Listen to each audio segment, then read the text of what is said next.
की भुलनी नारी की भुलनी बोलिए की भुलनी नारी की भुलनी विकता गोरस घ्या म्हणे हरी विकता गोरस घ्या म्हणे हरी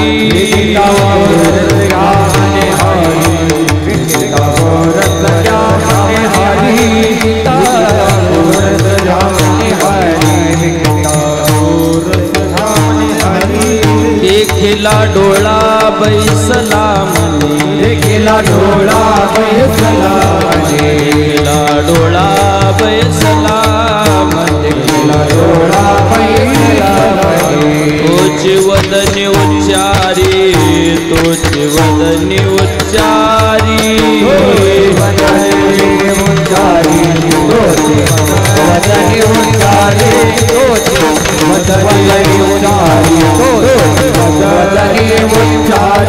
आपुली आता विसर भो आता विसर आता विसर भोळा आता विसर गोविंद कळा कवतुके गोविंद कळा कवतुके कला कवतुके कला कवतुके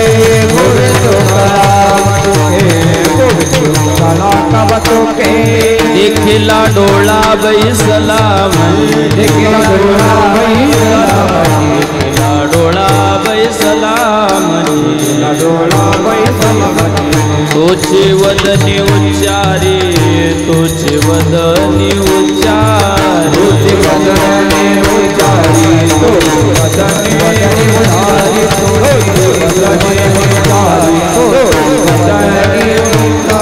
तुका म्हणे हसे तुका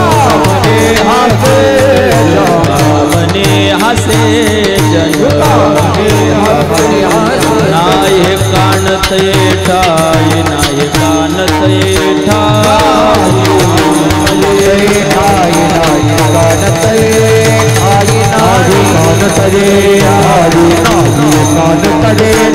देखिला डोळा बैसला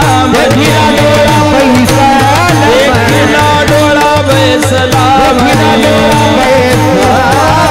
वदनी उच्चारी तुझी वदनी उच्चारी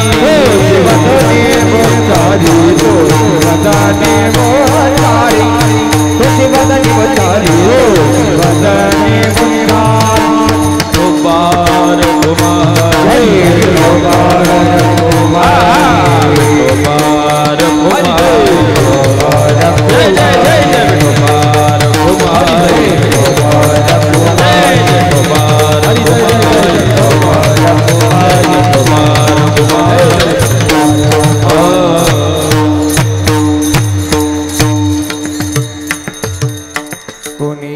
बोलली नारी नारी कोणी की बोलली नारी कोणी की बोलली नारी नारी कोणी की बोलली नारी कोणी एक बोलले नारी नारी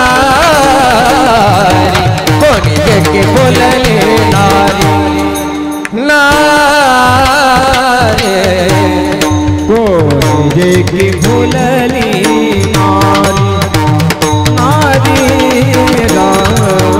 कोणी एक बोलली नारी विकिता गोरस क्या मनिहारी विकिता गोरस क्या मनिहारी विकिता गोरस क्या मनिहारी देखिला डोळा बैसला म्हणे बैसला म्हणे देख देखला डोला फैसला मनी विकिता गोरस क्या मने हारी विकिता गोरस क्या मने हारी राम विकिता गोरस क्या मने हारी देखला डोला फैसल मनी राम राम देखला डोला फैसल मनी तो वदनी उच्चारी राम तो वदनी तो वदनी तो वदनी तो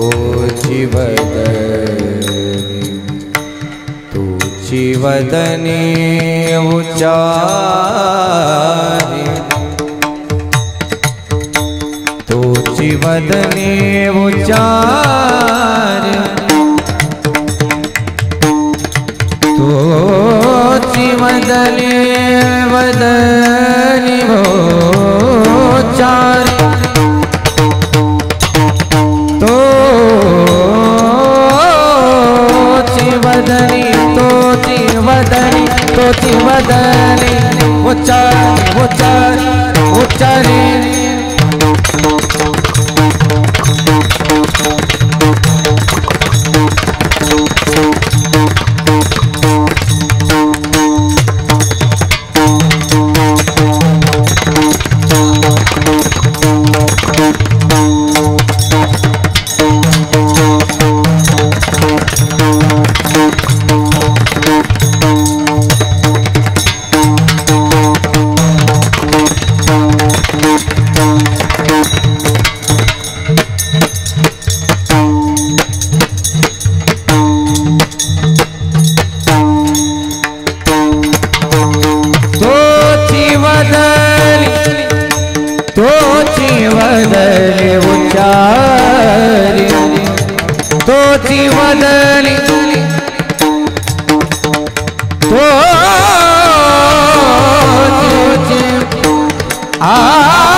वदनी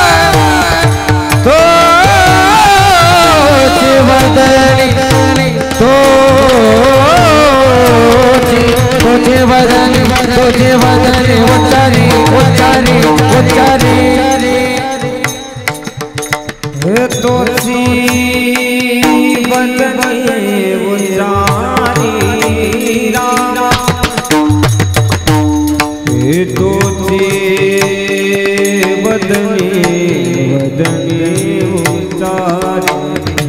तो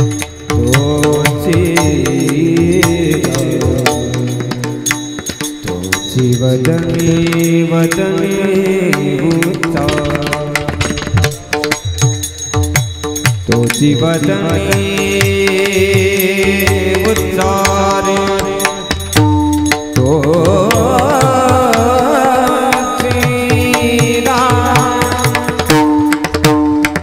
वदनी उच्चारी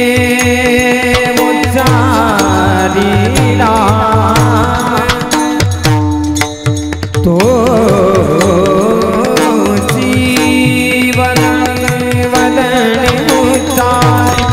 वदनी उच्चारी तो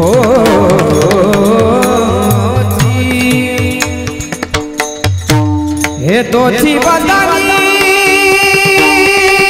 उच्चारी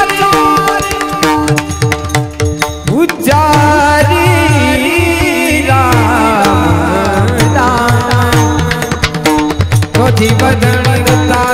उच्चारी वदनी उच्चारी वदनी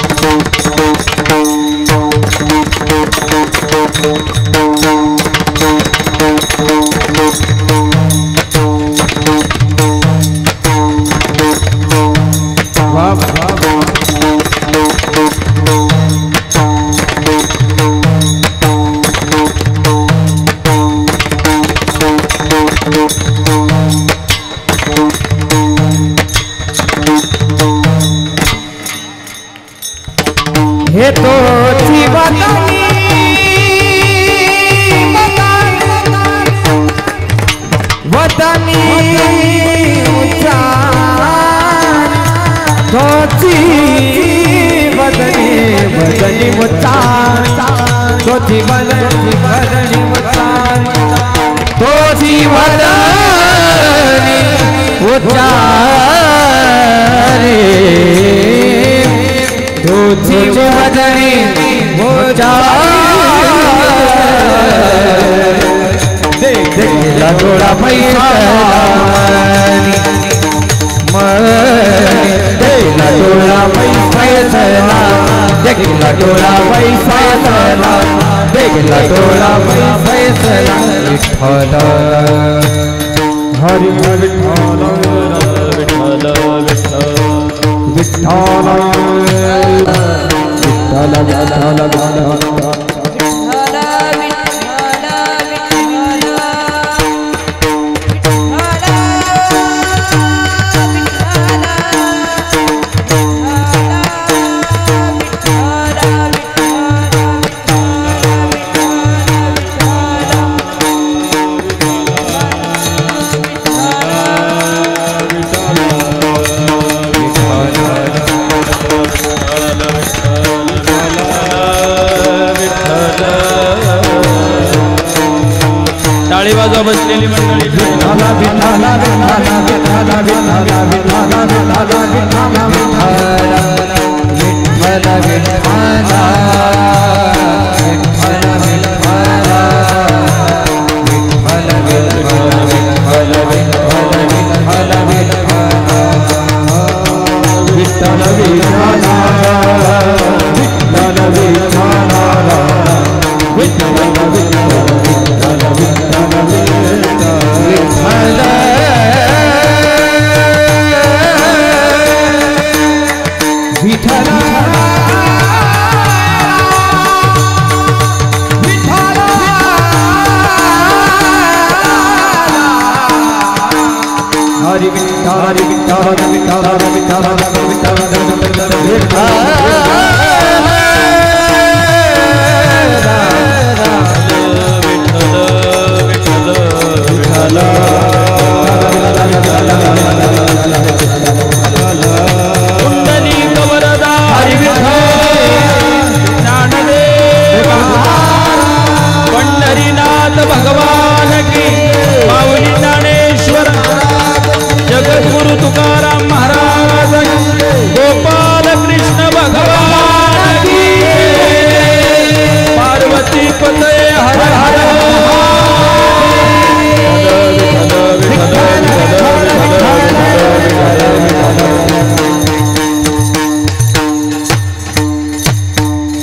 विठ्ठल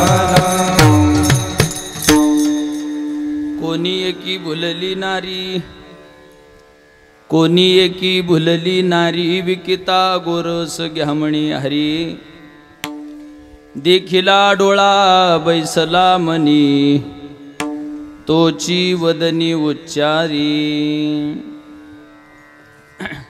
आपुलियाचा विसर भोळा आपुलियाचा विसर भोळा गोविंदो कळा कौतुके देखिला डोळा बैसला मनी तोची वदनी उच्चारी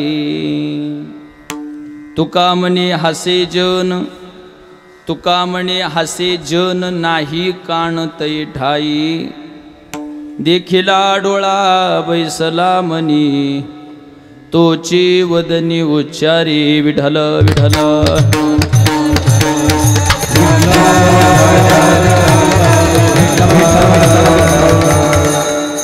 विभुम वेणुनादं चरन्तं दुरन्तं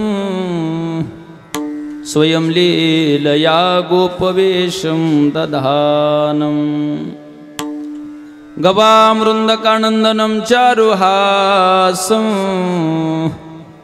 परब्रह्मलिङ्गं भजे पाण्डुरङ्गं कलावज्ञजीवोद्धरार्थावतारं कलंकांक तेजोदिकामोदिवक्त्रं खलानिशवादापनोदार्ह दक्षं समाधिस्थमूर्तिं भजे ज्ञानदेवं योऽन्तःप्रविश्य मम वाचमिमां प्रसुप्तां संजीवयत्यखिल शक्तिधर स्वधाम्नां अन्यांश हस्तचरण श्रवणत्वगादीन् प्राणान्नमो भगवते पुरुषाय तुभ्यं नागेन्द्रहराय त्रिलोचनाय भस्मांगरागाय महेश्वराय नित्याय शुद्धाय दिगंबराय तस्मै नकराय नमः शिवाय। कैलाशीचा देव भोळा चक्रवर्ती पार्वतीचा पती योगीराज पार्वतीचा पती योगीराज। कैलाशीचा देव भोळा चक्रवर्ती पार्वतीचा पती योगीराज पार्वतीचा पती दयाची पायी माझे दंडवत दयाची पायी माझे दंडवत दयाची पायी माझे दंडवत गडो आणि चेत दडो नामे गडो आणि चेत दडो नामे दयाची पायी माझे दंडवत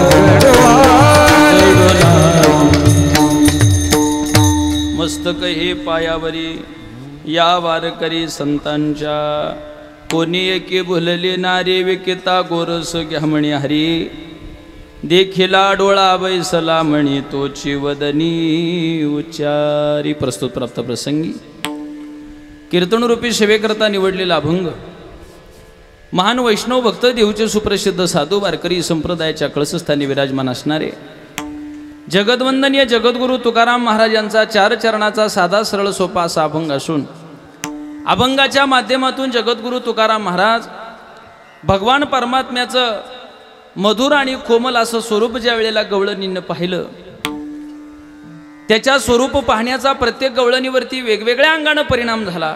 त्यापैकी एका गवळणीवरती कोणता विशेष परिणाम झाला त्या विशेष परिणामाची चर्चा आजच्या अभंगात जगद्गुरु तुकोबराय करतात। विठ्ठल विठ्ठल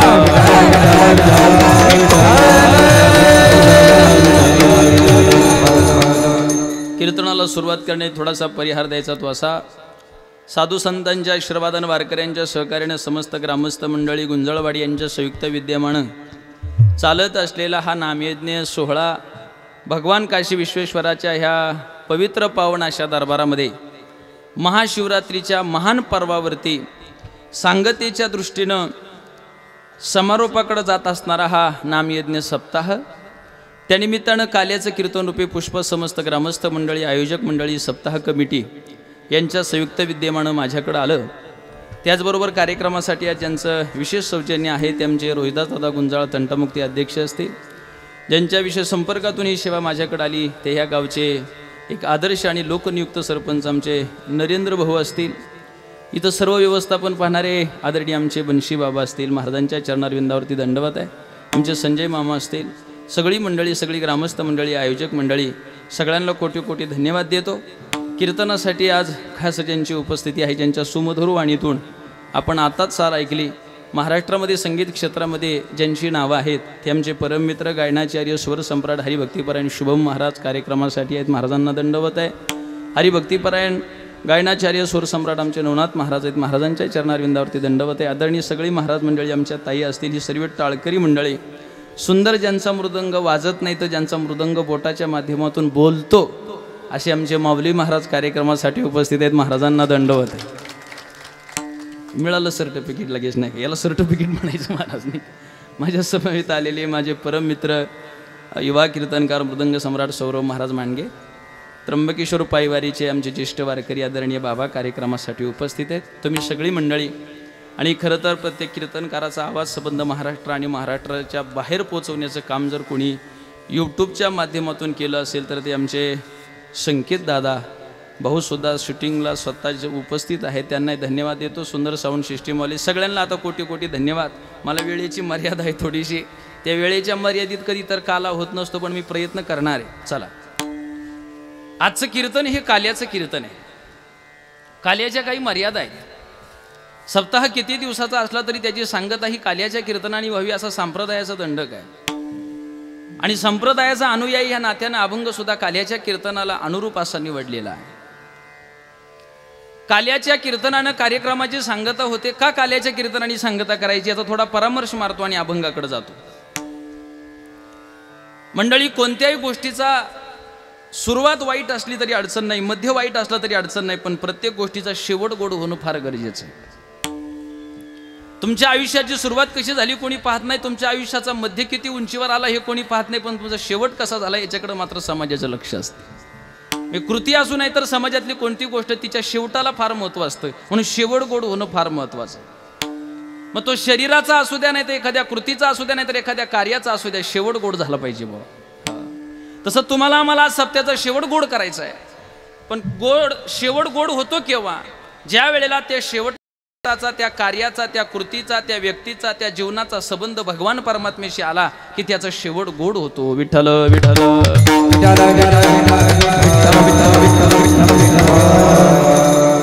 महाराज म्हणतात, शेवट तो होतो तुझी आणि गोड, म्हणून या चाड धरीत सो. शेवट गोड होतो महाराज. व्यभिचार ही प्रक्रिया चांगली नाही, पण गाथ्यामध्ये तुकोबाराय म्हणले, तुका म्हणे त्यांचा धन्य व्यभिचार, कारण संबंध देवाशी आला म्हणून व्यभिचारही धन्य झाला. महाभारत ग्रंथामध्ये फक्त मारामारी, ह्या भावाने त्या भावाचं ते घेतलं, त्यांनी त्याला असं केलं, यांनी त्याला असं केलं, दुसरं काहीच नाही आहे. पण तो महाभारत ग्रंथ आज आमच्या देवपूजेच्या देवहाऱ्यामध्ये पूजनीय झाला ना, आम्ही त्याच्यावरती माथा टेकतो. याचं कारण त्याचा संबंध भगवान श्रीकृष्णाशी आहे. कारण एवढंच आहे, देवाशी संबंध आला की कोणती पण अमंगळ गोष्ट मंगळ होते. म्हणून शेवट गोड व्हावा असं वाटत असेल तर आपल्या कृतीचा संबंध हा देवाशी आला पाहिजे. विठ्ठल विठ्ठल.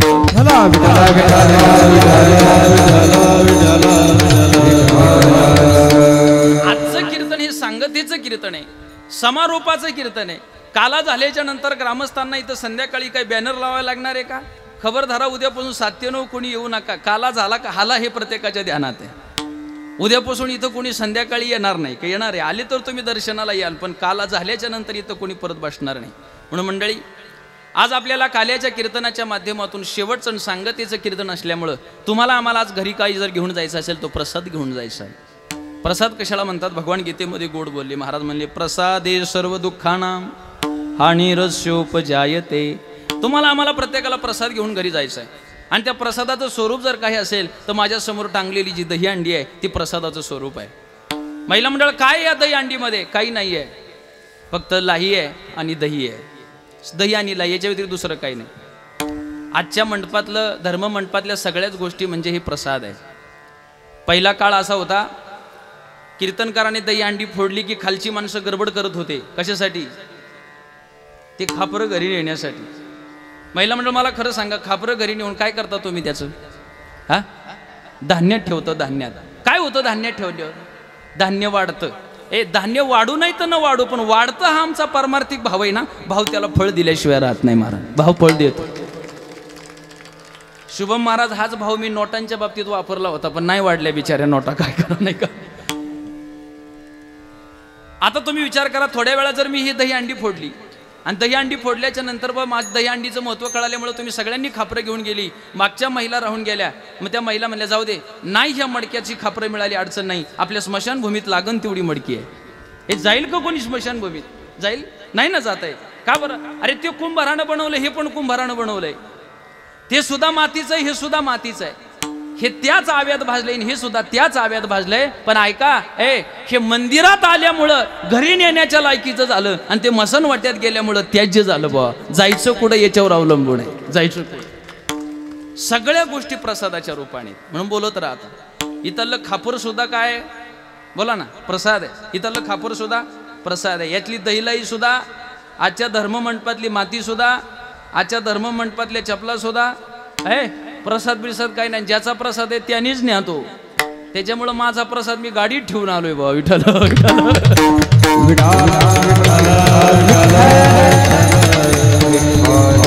हे सगळा प्रसाद तुम्हाला. आणि काय प्रसादामध्ये काय नाही हो, तुमचा भाव शुद्ध असला ना तर तुम्ही देवाचं जे मिळेल तो प्रसाद आहे. महिला मंडळ सांगतो तुम्हाला, गुंजाळवाडीमध्ये काल्याचं कीर्तन, एक वारकरी माता माऊली जुन्या विचाराची पण दृढ पारमार्थिक होती. ज्या दिवशी काल्याचं कीर्तन ती 4-5 किलोमीटर गावावरून लांबून येत होती. सकाळी 3 वाजता उठल्याच्या नंतर तिनं आंघोळीला पाणी वगैरे ठेवलं. तिच्या 2 सुना स्टँडर्ड होत्या. घरामध्ये गडबड झाली, त्यातली एक सून उठली. आत्याबाई काय गडबड आहे, आताचे 3 वाजले, घरात कुठं निघाले? ती म्हणली बाई मला गुंजाळवाडीला काल्याला जायचंय. मग त्या माता माऊलीने त्या सुनाने तिचं सगळं व्यवस्थापन करून दिलं. 6 वाजता स्टँडला आणलं. रिक्षावाल्याला सांगितलं बाबा तिथं सोड आणि काला झाल्यावर माझ्या सासूला घरी घेऊन ये. ती माता माऊली इथं 6, 6:30, 7 वाजता आली. तुमच्या मिरवणुकीत सहभागी झाली. आणि मिरवणुकीत सहभागी झाल्याच्या नंतर तिनं कीर्तन ऐकलं. कीर्तनाला सुटायला 12, 12:30, 1 वाजले. जेवायला 2 वाजले आणि घरी जाता जाता 3 वाजले. तिच्या दोघी सुना, ऐका प्रसादाचं महत्त्व सांगतो, तिच्या दोघी सुना शिकल्या होत्या, स्टँडर्ड होत्या, आधुनिक पद्धतीला मानणाऱ्या होत्या. दोन्ही खुर्च्या टाकून अगदी निवांत बसल्या होत्या. जशी ती माता माऊली त्यांची सासू त्या रिक्षातून खाली उतरली नवनाथ महाराज, तसे त्या दोघी एकमेकीकडे बघून हसू लागल्या आणि म्हणल्या बाई आला बरं का सप्ताह. अशीच पद्धत आहे ना. हातात काठी टेकत टेकत ती माता माऊली गेली. त्यातली बारकी सून धावत पळत घरात गेली, तांब्या भरून पाणी आणलं. बाजेवरती ती माता माऊली बसली. बसल्याच्या नंतर सांगितलं आत्याबाई घ्या पाणी. त्यातली ती मोठी गेली, मस्करीत म्हटली आत्याबाई अहो पहाटे 3 वाजल्यापासून तर दुपारी 3 वाजेपर्यंत काल्याला जायचं अख्खं घर डोक्यावर घेतलं. मग 12 तास झालं तुम्ही काल्याला गेल्या, काय आणलं काल्यातून? म्हातारी जुन्या विचाराची होती महाराज. डोक्यावरचा पदर, त्याला एक गाठ बांधली होती. त्या गाठीत 2 लाह्या बांधून आणल्या होत्या. बांधताना तुम्ही 2 लाह्या बांधल्या होत्या तिनं. 2 लाह्या त्या दह्यानी माखलेल्या, त्या 2-3 तास तिथं बांधल्यामुळे त्यांचा पार कार्यक्रम झाला होता. तिनं ती त्या दोघी जणी अशा उठून उभ्या राहायला लागल्या. काय आणलं त्या बाईनं काय आणलं? आणि तिनं पाहिलं तर त्या दह्याच्या 2 लाह्या अशा तुकडा मोडला. एक बारकीच्या हातात दिला आणि एक मोठीच्या हातात दिला. दोघींना हातात घेतला. म्हणली बायानो हसू नका, माझ्या विश्वेश्वराचा प्रसाद आहे, खाऊन घ्या. ते त्यांनी खाला प्रेमानं. पण त्यातली मोठी काय म्हणली माहितीये का, आत्याबाई अहो एवढ्या 2 लाह्यांसाठी जर पहाटे 3 तर दुपारी 3 वाजेपर्यंत काय खटाटोप करायची गरज होती? तुमचा मोठा मुलगा म्हणजे माझा मिस्टर गेलाच होता ना संगमनेरला. मग मी येताना सांगितलं असतं ना 100 रुपयाचं दही 100 रुपयाच्या लाह्या आणा. आत्याबाईला एकत्र मिक्सरमध्ये करून चांगल्या नाश्ता म्हणून खायला देते. महिला मंडळ एवढ्या दृष्टांताचं सार आहे का? फक्त त्या म्हातारीनं हसता हसता उत्तर दिलं बाई अगं मला माझ्याकडे पैसे नाही काय, 100 रुपयाचं दही 100 रुपयाचा लाह्या मला माहिती नाही काय? मी काल्यामध्ये गेले ना, त्या काल्यामध्ये मला काय मिळतं किंवा ते किती रुपयाचं याला महत्व नाही, देणारा ईश्वर आहे याला महत्व आहे. फक्त देणारा ईश्वर आहे. महाराज म्हणले प्रसाद देतो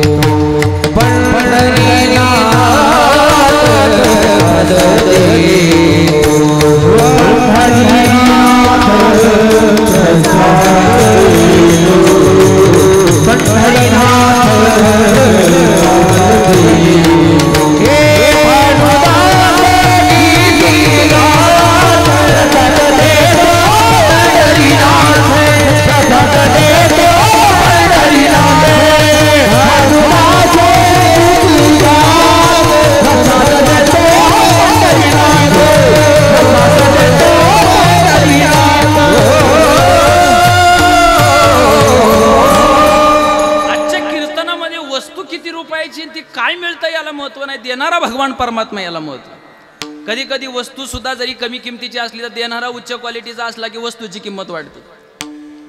लक्षात ठेवा, जर एखाद्या वेळा संगमनेरला देशाचे पंतप्रधान नरेंद्र मोदी आले सरपंच आणि त्यांच्या गळ्यामध्ये कोणीतरी 100 रुपयाची शाल टाकली, तुम्ही नेमके व्यासपीठावर गेले आणि तुमच्या गळ्यात जर त्यांनी 100 रुपयाची शाल टाकली, तुम्ही येताना फेकून देणार का कपाटात मांडणार?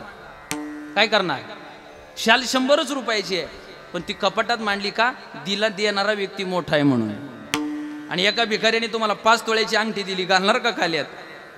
नाही घालणार का? देणारा कनिष्ठ आहे हा बोंबाई नाही का?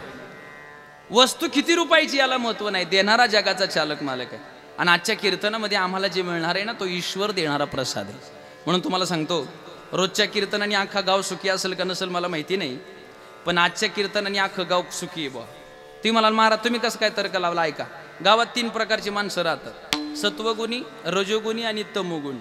आज सत्वगुणी काल्याच्या कीर्तनाने आनंदी आहे, आज रजोगुणी आनंदी आणि तमोगुणी आनंदी आहे. का? त्यांची कारणं सांगतो.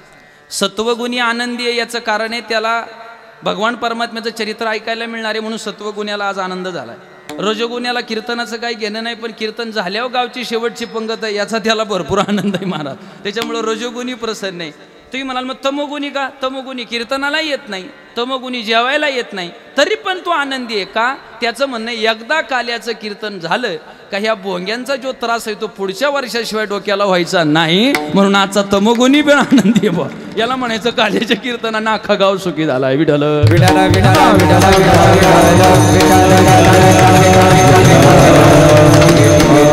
कीर्तनातून जे आम्हाला घरी न्यायचंय तो प्रसाद न्यायचा आहे. पण कसा प्रसाद न्यायचा? महाराज म्हणले हेची अनुवाद सदा सर्व काळ करोनी गोपाळ काला सेवू, करोनी गोपाळ काला सेवू.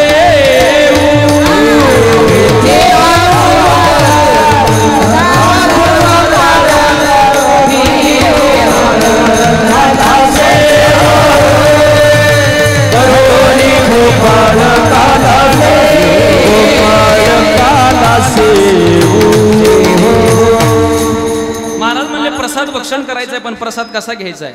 हेची अनुवाद सदा सर्व काळ करुणी गोपाळ काला शेवू. अनुवाद करायचे आणि मग काला सेवन करायचं. पण कोणते चरित्र ते उच्चारावे केले देवे गोकुळी. भगवान परमात्म्याने गोकुळात जे चरित्र केलं त्याचा फक्त उच्चार करायचा. पण चरित्र केलं त्याचे दोन प्रकार आहेत. महाराज म्हणले कोणते? रांगता गोधणी राखीत आहे. दोन प्रकारचं चरित्र भगवान परमात्म्या केले. रांगत असताना चरित्र केलं आणि दुसरं गोधणी राखत असताना. याचाच विचार आजच्या कीर्तनामध्ये करायचा. पण भगवान परमात्मा गोकुळामध्ये का आले? वेगवेगळ्या संतांनी त्याची वेगवेगळी मीमांसा केली. स्वतः भगवान परमात्मा अर्जुनाला सांगत असताना म्हणतात, अर्जुना परित्राणाय साधूनाम विनाशाय च दुष्कृताम धर्म संस्थापनार्थाय संभवामी युगे युगे. दैत्याची कुळीनाशी साधूचा मानगी वशी धर्माच्या नीतीशी शेज भरी. मी अविवेकाची काजळी फेडोनी विवेक दीप उजळी. योगी पाहे दिवाळी निरंतर. काय करतो मी आल्यावर? अधर्माची अवधी तोडी दोषाची लिहिली फाडी. सज्जना करवी गुढी सुखाची उभवी. अर्जुना काय होतं मी आल्यावर? पापाचा चळू फिटे पुण्याची पहाट फुटे. जेथ मूर्ती माझी प्रगटे पंडुकुमरा. याच्यासाठी तुकोबाराय स्वतः म्हणले आहे तो का म्हणे धर्मसंस्थापने केला नारायणी अवतार. स्वतः भगवान अनेक कारणं आली त्याची येण्यासाठी. पण बाळखेडेमध्ये तुकोबारांनी वेगवेगळी कारणं दिली. त्यातलं पहिलं कारण ऋण फेडावया अवतार केला. अविनाश आला आकाराशी. पण कोणाचे ऋण फेडण्यासाठी आला त्याची मीमांसा करतात. महाराज म्हणतात फेडावयाला अवघियाची धनी. फेडावयाला अवघियाची धनी.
भगवान गोकुळात आले याचं एक कारण बाळक्रीडेमध्ये आलं, त्याचा स्पर्श करून मी आता गोकुळात जाणार. कशासाठी आले भगवान?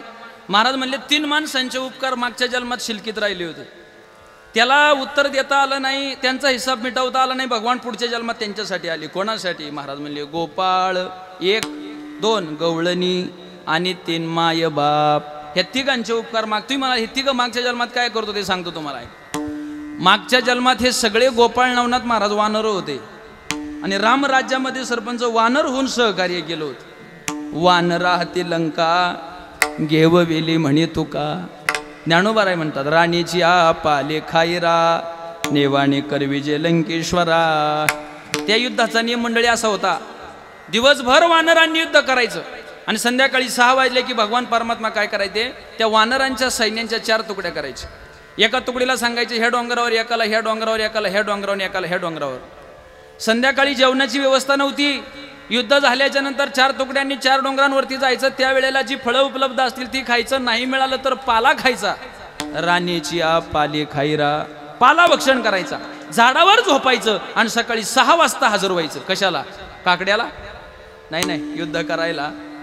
72 दिवस युद्ध चाललं. 72 दिवसात एकदाही भात नाही, एकदाही आमटी नाही, एकदाही शाकभाजी नाही, एकदा काहीच नाही आलं. कधी कधी माणसांना प्रश्न पडला, मग प्रभू जर एवढे देवच होता तर मग त्यांनी रावणासंग युद्ध करायला वानर का नेली? त्या काळात माणसांची काय कमतरता होती का? पण देव सुद्धा हुशार आहे महाराज.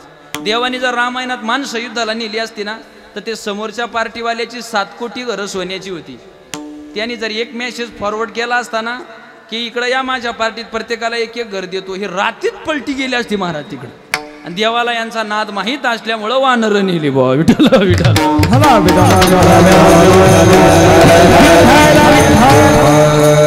एवढ्या दिवस युद्ध केलं, देवाला त्यांना खायला घालता नाही आलं. भगवान परमात्म्याने सगळे विमानात घेतले ना अयोध्येला नेले. युद्ध संपल्यावर सगळ्या अयोध्येतल्या लोकांना सांगितलं या वानरांमुळे तुमचा रामायण, तुमची सीता आहे, मग यांना जेवायला बनवा. असा मंडप टाकला. काशी विश्वेश्वराच्या मंदिरापुढे भला मोठा मंडप टाकला. आता काय कमी होतं अयोध्येतल्या लोकांना? महाराज म्हणले झाले रामराज्य काय ओणी आम्हाशी, धरणी धरे पिके गाय ओळल्या म्हशी. आणि मग एवढं जेवण बनवलं. कोणी बासुंदी, कोणी गुलाबजाम, कोणी श्रीखंड, कोणी काय नाना प्रकारचे पदार्थ बनवले मंदिराकडे आणले. शुभम महाराज सगळ्या वानरांना लाईनीत बसवलं. हनुमंतरायनी लाईनीत बसतील ती वानरच कसली महाराज. वानर कुठं लाईनीत बसतात का? तरी पण बसवली. मला मग अशी आमच्या संजय मामाने सांगितलं, म्हणले महाराज किती पब्लिक असली तरी 4थ्या मिनिटाला लोक आमची तोंडात घासच घालतात. तुमच्या पोरांना धन्यवाद आहे बरं का. हा मी लई सप्ते पाहिले, स्तुती करतो असं नाही, पण एवढी मारामारी महाराज. जेवण बनवणारा बनवतो बरं का पैसे खर्च करून, पण ते शेवटपर्यंत माणसाजवळ पोचत नाही. हो तुमच्या तरुण पोरांचे खरेच आभारच मानायला पाहिजेत महाराज, आभार मानायला पाहिजे. सप्त्याचं वातावरण हे तुमचं कार्यक्रम म्हणजे जीव खाऊन असतोय. हां अजिबात कमतरता नाही करायची बा. आणि दिलंय देवाने तुम्हाला, तुम्ही काही कमी करत नाही. हे सुद्धा हे बघा ना माझ्या पाठीमागं टाळकरी. एवढे टाळकरी गोळा करायला तुम्हाला 2 लाख खर्च येतात. तुम्ही किती केला मला नाही माहिती, पण आळंदी इतकं गोड वातावरण मात्र तयार झालं हे 100% खरं आहे माझं. हां एक कीर्तनकार 500 किलोमीटरवरून आला ना, पण तो गुंजाळवाडीत आले होतो फ्रेशच होणार. अशी चार्जिंग आहे पाठीमागं. हे 2 चार्जिंगचे पॉईंट आणि हे एक असे 3 भरभक्कम पॉईंट असल्यामुळे कीर्तनकार चार्जिंगच होतो बा. इतकं हनुमंतरांनी त्यांना पंक्तीत कस तरी बसवलं. आणि बसवल्याच्या नंतर पदार्थ वाढले. गुलाबजाम, श्रीखंड, बासुंदी, खीर, पुऱ्या, काय होतं ते सगळं वाढलं. आणि वदनी कवळ झालं. सगळे जेवायला बसले. तर वानरांना आता तिकडं काय नगरमध्ये म्हणणे आमच्याकडे माहित नाही, आमच्या पुण्यात असं म्हणतात, जे नाही आलं पाण्यात ते आलं खाण्यात. तर यांनी काय आलं बासुंदी, गुलाबजाम, श्रीखंड पाहिलं होतं. त्यातल्या पहिल्या पंक्तीचं मोठं वानर होतं ना, त्यांनी काय केलं, नवनाथ महाराजाचं श्रीखंडात बोट बुडवलं आणि शेजारच्या गालाला लावलं. तो शेजारचा म्हणला तू वानर आहे, मी कोण आहे? म्हणला मी तुझीच भावकी आहे ना, मी काय कमी आहे का म्हणले तुला? हा मग त्यांनी तर अशी 5 बोटं बुडवली आणि त्याच्या कपाळाला लावली. की बाकी खाली पंक्तीत बसले होते त्यांनी सरपंच त्याचा अर्थ असा घेतला की श्रीखंड कपाळाला लावल्याशिवाय जेवायचं. आणि मग जे भेटन ते श्रीखंड याच्या तोंडाला, ते त्याच्या तोंडाला, गुलाबजाम याच्या अंगावर. कोणी ताट घेतलं झाडावर गेलं, कोण मंदिरावर गेलं, कोण मंडपावर जाऊन बसलं, कोण शाळेवर गेलं, कोण बस स्टँडवर जाऊन बसलं, कोण उसात गेलं. माकडच किती केलं तरी. ती सीतामाई महिला मंडळ पाणी वाढायला गेली होती. ती धावत घरात गेली, म्हणली प्रभू बाहेर या. म्हणले काय? म्हणले तुमच्या कार्यकर्त्यांनी गोंधळ घातलाय, सांभाळा म्हणले त्यांना. प्रभू आले तर श्रीखंड कुडन, गुलाबजाम कुडा. हे लय अवस्था. मोठी माणसं लगेच रागवत नाहीत गाडी. हो प्रभू म्हणले ती तुमची चूक नाही, तुमची जातीची चूक आहे. मला तुम्हाला हे जन्मात नाही खायला घालता आलं, पण काळजी करू नका, मी तुमची कसर पुढच्या जन्मात नक्की काढीन. भगवान परमात्म्याने सगळ्या वानरांना सांगितलं, राजा हो तुम्ही पुढच्या जन्मात गोपाळ व्हा, मी कृष्ण होऊन येतो आणि आल्याच्या नंतर तुमच्या 72 दिवसाची जी कसर आहे ती मात्र अख्ख्या उभ्या आयुष्यात काढल्याशिवाय राहणार नाही. सगळे मागच्या जन्मातले वानर गोपाळ झाले. आणि मग महाराज म्हणतात, आजी देतो पोट भरी, आजी देतो पोट भरी, आजी देतो पोट भरी, आजी देतो पोट भरी, पुणे म्हणाला बाई, पुणे म्हणाला बाई, आजी देतो पोट भरी, आजी देतो पोट भरी, पुणे म्हणाला बाई, पुणे म्हणाला बाई, आजी देतो पोट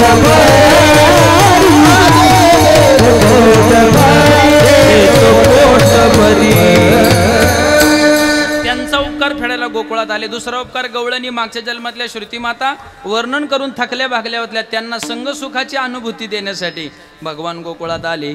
भगवान त्यांच्यासाठी गोकुळात आले. बा चला. आणि तिसरं कारण आईबापांसाठी आले. तुम्ही म्हणाला आईबापांचा संबंध ह्या जन्मातला का मागच्या? ऐका, देव संत आणि सुशील चारित्र्य संपन्न मुलगा जर पोटी जन्माला यावा असं वाटत असेल तर त्यांच्या आईबापांची तपश्चर्या लागते, तशी मुलं पोटी चांगली जन्माला येत नाहीत. महाराज 1 लाख 1.25 लाख प्रदक्षिणे पिंपळाला घालावं लागल्या. सुवर्ण पिंपळाला तेव्हा ज्ञानोबाराय पोटी आली. 8 पिढ्यांना वारी करावी लागली तेव्हा तुकोबाराय पोटी जन्माला आली. तसं मागच्या जन्मात वसुदेव देवकी तपश्चर्या करत होती. एक लाकूड तोडणाऱ्यांचं कुटुंब तिथून रोज लाकडं आणायला जायचं आणि घरी यायचं. एक दिवस दोघं नवरा बायको म्हणली, आपण काय याच्यातच आयुष्य घालवायचं का? हे बघा ना कसं देवधर्म करतात. मग ते नंदबाबा वसुदेव देवकी जिथं बसली होती त्यांच्याच पुढे हे मोळी विक्याचं कुटुंब बसलं, तपश्चर्या करायला लागलं. भगवान वसुदेव देवकीला प्रसन्न झाले. म्हणले काय पाहिजे? म्हणले काय नाही, तू बाळ होऊन पुढच्या जन्मात आमच्या पोटी जन्माला आला पाहिजे. भगवान म्हणले तथाच तू.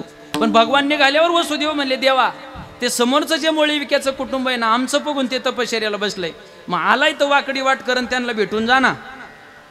भगवान म्हणले जातो. गेल्याच्या नंतर त्यांना म्हणले, डोळे उघडा, मी देव आहे. आता ते मोळी विकेच होते. ते म्हणले, तू देव आहे, मग आम्ही काय करू? म्हणले, अरे म्हणले मागा ना माझ्याकडे. म्हणले आम्हाला मागायचं नाही.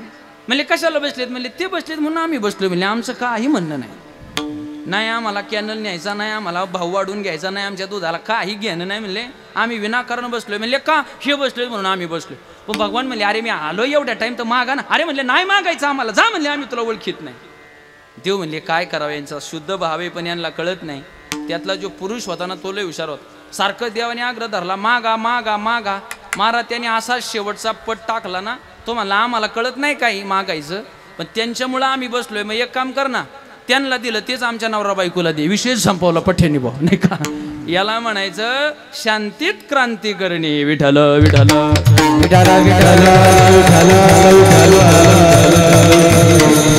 भगवान म्हणले हे नाही म्हटलं, पण शेवटी आणि चांगला म्हणले पट टाकलाय माझ्यावर. पण आता आपल्याला माघारी घेऊन चालायचं नाही. भगवान म्हणले तथाच तू. मग मंडळी ऐका ना, ज्यांनी पहिली तपश्चर्या केली ते वसुदेव देवकी पुढच्या जन्मात वसुदेव देवकीच ते भगवान कृष्णाचे आईबाप म्हणून जन्माला आले.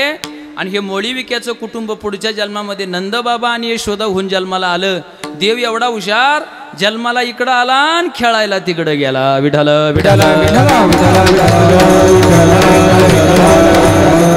संपला विषय माझा. गोपाळ गवळणी मायबाप यांच्यासाठी गोकुळात आला. पण गोकुळामध्ये येत असताना भगवान परमात्मा काहीतरी 4:30-4चा टायमिंग झाला असावा, कारण 12 वाजले होती तिकून निघायला. येता येता बराचसा उशीर झाला. मध्ये पाऊस होता, आडी अडचणी होत्या, मंद मंद पाऊस पडत होता. देवाला टेन्शन आलं. तर काही लोकांनी शंका निर्माण केली, जर पाऊस देवाच्या ताब्यात आहे तर देव टोपलीत घातल्याच्या नंतर पावसाला थांबता नाही आलं काय? पाऊस थांबला असता पण त्याला त्याचा आनंद थांबवता आला नाही म्हणून तो पडत होता. कारण प्रत्येकाच्या जन्माची वेगवेगळी प्रोसेस आहे. रामनवमी का वाजते महिला मंडळ? पटकन सांगा. रामनवमी येईल आता पुढं चैत्र महिन्यामध्ये. चैत्र महिन्यामध्ये तुम्ही दूरवरती पहा, ऊनच ऊन असतंय, पण डोंगराच्या कडेला असणाऱ्या झाडाला सुद्धा पालवी फुटते. का फुटते माहितीये का?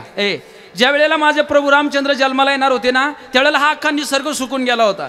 निसर्गाने विचार केला, अरे प्रभू आमच्यासाठी आलाय, मग त्यांनी जन्माला आल्या आल्या जर आमच्याकडे पाहिलं ना आम्ही सुकलेलं दिसलो तर नाराज होईल. मग प्रभूच्या स्वागतासाठी चैत्र महिन्यामध्ये बिना पाण्याची झाडं त्यांना पालवी फुटली आणि फुलं आली. हा प्रभूच्या जन्माच्या आगमनाची तयारी होती महाराज. प्रत्येकाच्या जन्माची तयारी वेगवेगळी. प्रभू रामचंद्र जन्माला आले, झाडाला पालवी फुटली. भगवान श्रीकृष्ण जन्माला आले, मंद मंद पाऊस पडू लागला, नद्या दुथड्या भरून वाहू लागल्या. दुर्योधन जन्माला आला तर रक्ताचा पाऊस पडला आणि गाढवं ओरडायला लागली.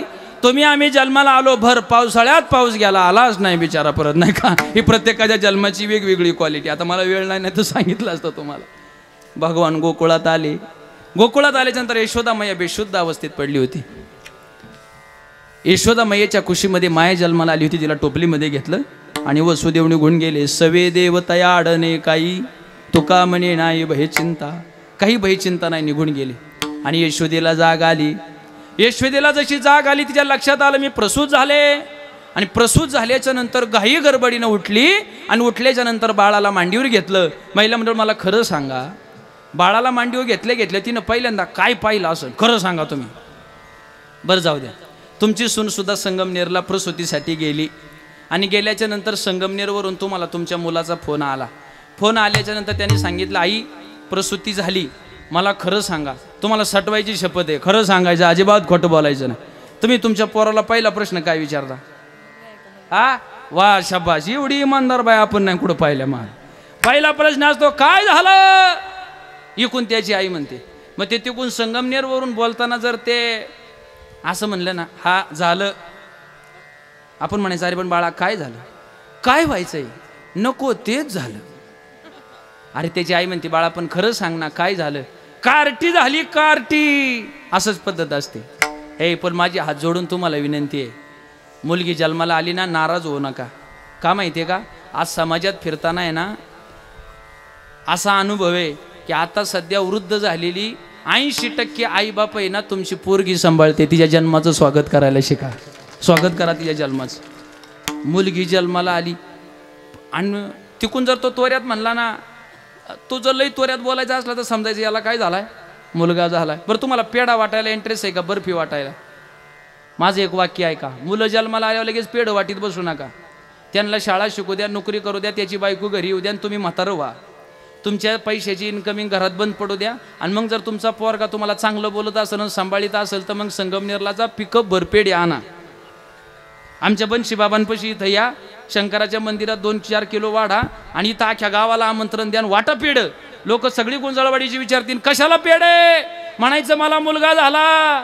लोक म्हणतील आता म्हातारपणात नातवंड झाली म्हणतो मुलगा झाला. म्हणायचं तसं नाही, आताशी तो पेढ वाटायच्या लायकीचा झाला म्हणून पेढे वाटले म्हणायचे.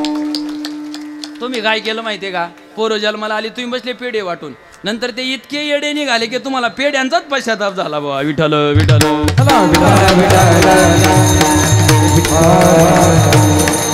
यशोदेनं पहिल्यांदा पाहिलं काय झालं, मुलगा झाला. आणि मग यशोदा म्हणू लागली किती सांगू मी सांगू कुणाला, किती सांगू मी सांगू कुणाला, आजी आनंदी आनंद झाला, आजी आनंदी आनंद झाला, आजी आनंदी आनंद झाला. आनंद तुम्ही म्हणाल बाई आम्हाला पोरं झाली पण एवढा आनंद नाही झाला. ऐका, लग्न झालं 2-4-5 वर्षात मुलं बाळ झाली का आनंद होतो, पण फार नाही होत. पण मुलं झाली 10-15 वर्ष होऊन जावी, दवा डॉक्टर पाणी सगळं करून कंटाळा यावा, मुलाबाळांची अपेक्षा सोडून द्यावी, मग उतारवाया जर मुलगा झाला तर त्याचा आनंद फार वेगळा असतो. नंदबाबांनी यशोदेला झालेलं जे बाळ होतं ते उतारवाया झालं होतं ना, आयऱ्या गायऱ्यांना तू खैऱ्या नव्हता, देवच पोटी जन्माला आला होता म्हणून आनंद वेगळा झाला. आनंद झाला. 5.5-6च्या दरम्यान एक गवळण पाणी भरायला नंदबाबाच्या वाड्यावर आली आणि वाड्यावरती आल्याच्या नंतर तिला बाळीक बाळाचा आवाज आला. सगळं गोकुळ भगवान कृष्णाची वाट पाहत होतं. ती म्हणली घरात कसं काय जायचं. मग तिने विटांवर विटा 2 विटा ठेवल्या आणि खिडकीमध्ये उभी राहिली आणि खिडकी उघडली. काही बायांना लोकांच्या घरात डोकवायचा भलताच नाद राहतो महाराज. त्या गवळणीला बी तोच छंद होता. तिनं असं डोकून पाहिलं आणि तिला दिसलं कृष्ण जन्माला आला. महाराज तिला एवढा आनंद झाला, ते मडकं काय आणलं होतं पाण्याचं ते सगळं सोडलं आणि गोकुळात धावत गेली.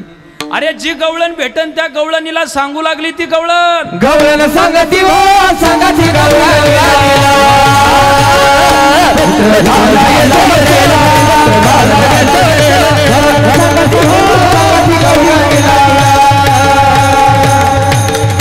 पुत्र झाला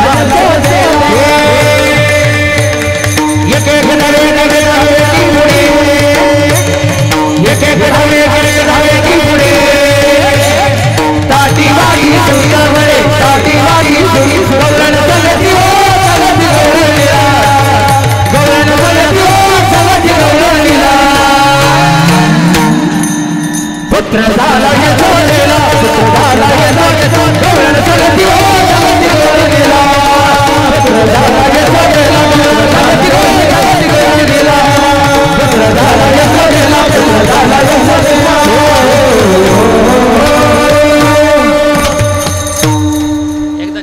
साठी टाळ्या वाजवा जरा मनाने वाजवा. मला काय सांगता जेवताना माझी परवानगी घेणार आहेत का? हा मग टाळ्या तशा बिना परवानगीच्याच वाजवा. अरे ती गवळण गावामध्ये गेली ती गवळण सांगू लागली हे बाई ऐकलं का? बाकीच्या गवळणी म्हणायच्या काय ऐकायच्या गुड न्यूज आहे काय नंदबाबाला मुलगा झाला. आणि मग महाराज म्हणले त्याचा परिणाम असा झाला 1 10 एकी पुढे ताटी वाटे सुंट वडे. बार काय नाही का त्या पळत कशा होत्या माहितीये का? ही जर पळत असेल तर मागची तिला ओव्हरटेक करायची 1 10 एकी पुढे. पण नवनाथ महाराज त्या काळात कुणी कोणाच्या पुढे पळायला लागलं का मधी पाय घालायची पद्धत नव्हती. ती आता बऱ्यापैकी फोपवली हे मला सांगायच्या कळालं त्यांना धन्यवाद. बाकीच्यांनी लाया घेऊन घरी जा विसरू नका कृपया विनंती तुम्हाला. एक एकीच्या पुढं पळायची पण कुणी कोणाला पाडीत नव्हती. म्हणायची जा बाई तू पुढं जा ही म्हणायची तू पुढं जा. पण रिकाम्या हाताने नाही गेल्या. ताटे वाटे सुंट वडे 3 माणसांकडे जाताना रिकाम्या हाताने नाही जायचं. आपल्या गुरुला भेटायला चालले रिकाम्या हाताने जाऊ नका. बारीक बाळाला ज्या घरी त्या घरी रिकाम्या हाताने जाऊ नका. आणि दवाखान्यात पेशंटला भेटायला चालले रिकाम्या हाताने जाऊ नका. काही काही वृद्ध माता मावल्या त्यांना लई सवय राहते. संगमनेरला पेशंटला बघायला जायचं ना काय नाही तर ती पटकन एक भाकर टाकते आणि शेंगदाण्याची मिरची वाटते ती घेऊन जाते रिकाम्या हाताने. आता तिथं गेल्याच्या नंतर त्या तोंडाला चव नसती कोणाच्या पेशंटच्या. पण त्या पेशंट संघ जे 8 दिवस राहतं ना ते 4-5 किलोनं चांगलं वाढतं महाराज. कारण ते सगळे सफरचंदचे ज्यूस नारळाचं पाणी ते सगळं त्याचाच माल असतोय. ते आपण भाकर घेऊन गेलं का ते म्हणतं राहू द्या 4 वाजता कामाला येतील. त्याला म्हणायचं कोणाला पेशंटला का तुला कोणाला काही ना पण आपण घेऊन जायचं. गुरुला भेटायला गेले ना रिकाम्या हाताने जाऊ नका आणि बाळाला रिकाम्या हाताने भेटायला जाऊ नये. महाराज म्हणले सोयीनीची गलबला झाली दाशी जणी हेल घाली. महिला मंडळ पहिल्या काळात 5वी असायची 5वी आता नाही राहिली 5वी का? आता परत 25 दिवस दवाखान्यात असते तर 5वी काय डॉक्टरची पूजिता का काय? पहिली 5वीच्या दिवशी बाबा 6वी असायची. ज्ञानोबारांनी वर्णन केलं ज्ञानेश्वरीमध्ये 6वीची आराती विसंबिणा जैशी वाती. आता 6वी नाही राहिली. परवा दिवशी 6वी मला संगमनेरच्या दवाखान्यात भेटली होती. हा खोटं सांगत नाही. तिला म्हणलं मावशी इकडं काय करते? म्हणली महाराज मी आता गुंजळवाडीने इकडं तिकडं आख्या संगमनेरमध्ये हिंडत नाही का? म्हणली आख्या बायाची इथं त्यात मीच वार्डात हिंडते. म्हणली आता काय सांगत तुम्ही सांगा. ती राहिलीच नाही पद्धतच नाही राहिली. पहिले असं असायचं माता माऊलीचं जर पोट दुखायला लागलं तर सुईन असायची सुईन. आता त्यातला न गेलाय निघून फक्त सुई राहिली महाराज दुसरं काही राहिलं नाही. हेल घालायची पद्धत असायची. तुम्हाला माहितीच नाही हे शब्द. अजून 10 वर्षांनी हेल घालणे सुईन हे शब्द आहे ना इतिहासात जमा होतील. 12 दिवस त्या घरी पाणी व्हायचं मग ते 12 दिवसांनी ती माणसं त्या माता माऊलीचा सत्कार करायची काही का असणार ते द्यायची तिला अशी पद्धत होती हेल घालायची. आता तुम्ही हेल आता एक डॉक्टर दिवसाला 5 माता माऊल्यांची प्रसूती करतो. आता त्या 5 जणांच्या 10 बाया त्यांचं 2 नांड किती झालं? एवढ्या बाया जर डॉक्टरच्या घरी पाणी टाकलं त्याची रूम वाहून जाईल का? राहीन त्याची. ती पद्धत राहिली नाही. सोयीनीची गलबला झाली दाशी जणी हिल घाली. सगळ्या गवळणी आल्या आणि भगवान परमात्म्याचं स्वागत चालू झालं. आगतम कृष्णा सुस्वागतम कृष्णा.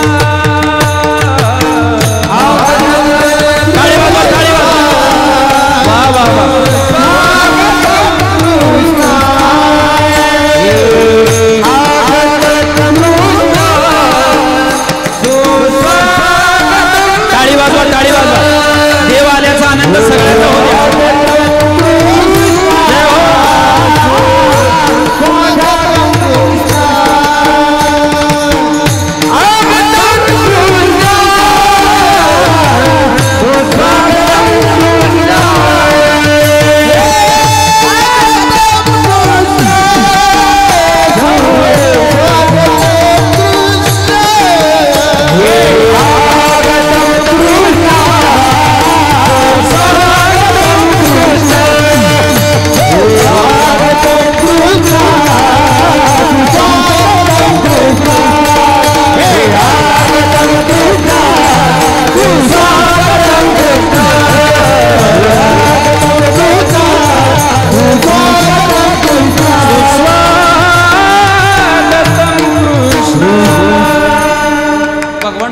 परमात्म्याचं आगमन गोकुळामध्ये झालं, सगळ्यांना आनंद झाला.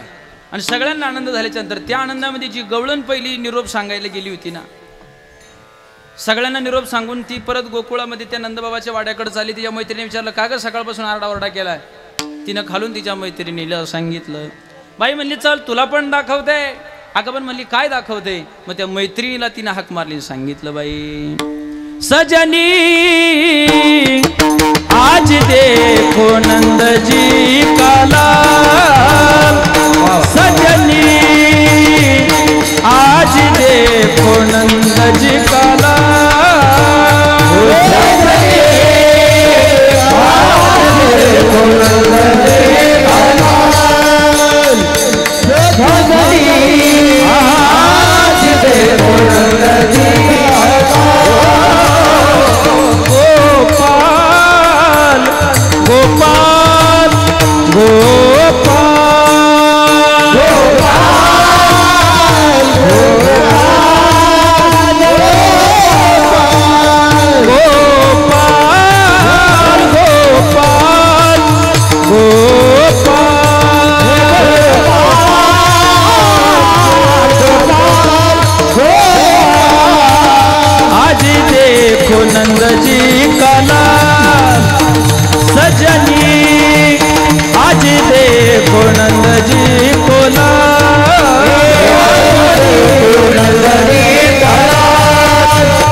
सगळ्या गवळणी पाहिला आल्याच्या नंतर बाळूत्यामध्ये यशोदेनं गुंडाळलंय भगवान श्रीकृष्णाला आणि बाहेर आणलंय.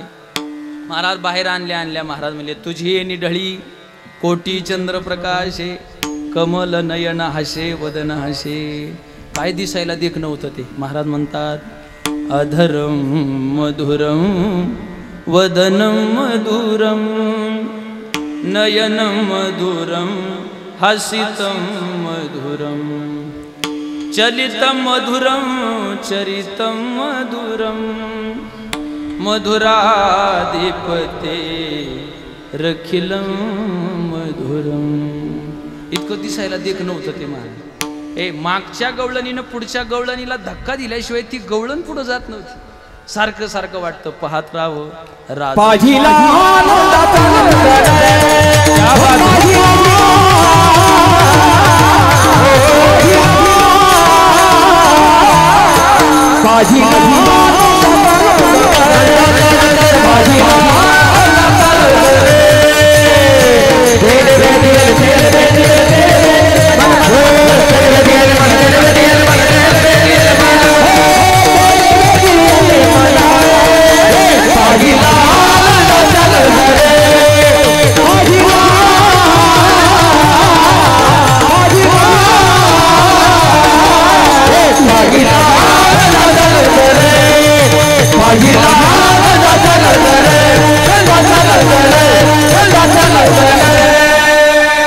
नंदाचा नंदन गवळणीनं पाहिला. वेड्या झाल्या ना गवळणी, दिसायला तिकडं देखणं होतं ते. हा, पण गोकुळामध्ये आल्या आल्या भगवान परमात्म्याने मात्र एक काम केलं. महाराज म्हणतात, गोकुळीच्या सुखा अंत पार नाही लेखा, बाळकृष्णनंदा घरी आनंदल्या नरनारी.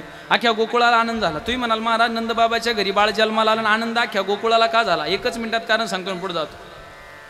तुमच्या गावचं रेशनिंग दुकान सरपंच गावात आहे का बाहेर आहे? इथंच आहे ना? बाहेर आहे? बाहेरच्या गावात. ऐका, गावातच आहे म्हणजे गावातलंच आहे पण बाहेर आहे, मळ्यात आहे असं म्हणायचं. मग गावातच आहे असंच म्हणा. तुमच्या रेशनिंग दुकानदार दादांनी काय केलं, संगमनेरवरून आहे ना एक मोठी टेम्पो भरून साखर आणली. आता साखर आणल्याच्या नंतर नेमकी ती दुकानाच्या पुढे लावली, ते कट्टे दुकानात खाली होत होते. तेवढ्यात एका बाईनं पाहिलं. म्हणून तुम्हाला सांगतो, गावात एखादी योजना पटकन पोचावी असं वाटत असेल गल्लोगल्ली, तर त्या ग्रामपंचायत शिपायाला नाही त्रास द्यायचा लय. एका बाईच्या कानात सांगून द्यायचं, बघा 10 मिनिटात अख्खं मळं बिळं जेवढं संगमनेर गुंजाळवाडी काय असेल सगळीकडं पिटतं ते, त्याला काय काळजी करायचं कारण.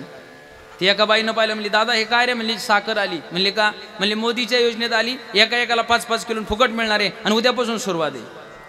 10 मिनिटात अख्ख्या गुंजाळवाडीत बातमी. प्रत्येक बाई फक्त एवढंच म्हणायची. शंकराच्या मंदिराकडे आले तरी बाया पाया पडून बाहेर आले का म्हणायचे, आली बर का? काय? साखर.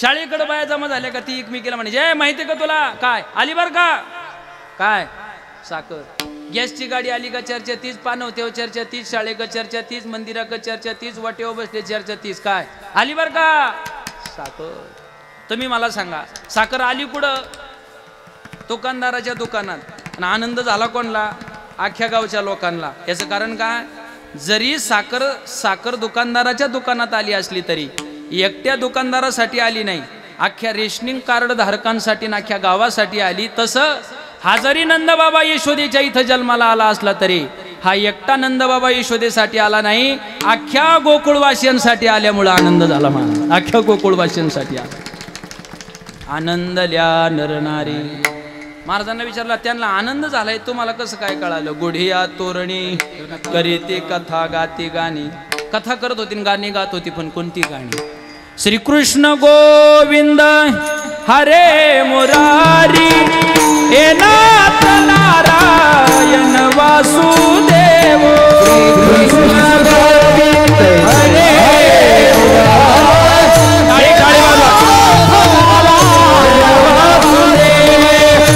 ताली एक साथ हरे मुरारी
गाणी का गायली कारण करीती कथा गाती गाणी म्हणून 2 गाणी गायली ही गाणी गात होती आपली गाणी नव्हती गात नाही का करीती कथा गाती गाणी इतका आनंद झाला पण गोकुळामध्ये गेल्या गेल्या भगवान परमात्म्यानी सगळे गवळणी सगळे गोपाळ भगवान परमात्म्याकडे येत होते पण परत जायचं विसरून जात होते त्या गवळणी कृष्णाला म्हणायच्या कान्हा कसे वेड लाविले कान्हा गोवळिया कसे वेड लाविले कान्हा गोवळिया जाता जाता म्हणायच्या कृष्णा विसरल्या कामधंदा विसरून गेल्या गवळणी माग. कारण भगवान परमात्म्याने काय केलं माहिती का? महाराज म्हणले चित्त चोरियले नंदाच्या नंदने, चित्त चोरियले नंदाच्या नंदने,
आपल्याकडे वेधून घेतलं. गवळणी वेड्या झाल्या आणि गवळणी वेड्या झाल्याच्या नंतर घरचा काम धंदा विसरून गेल्या. सगळ्या गवळणी विसरून गेल्या. मग त्यातल्या एक गवळणीला जरा जास्त बाधा झाली होती.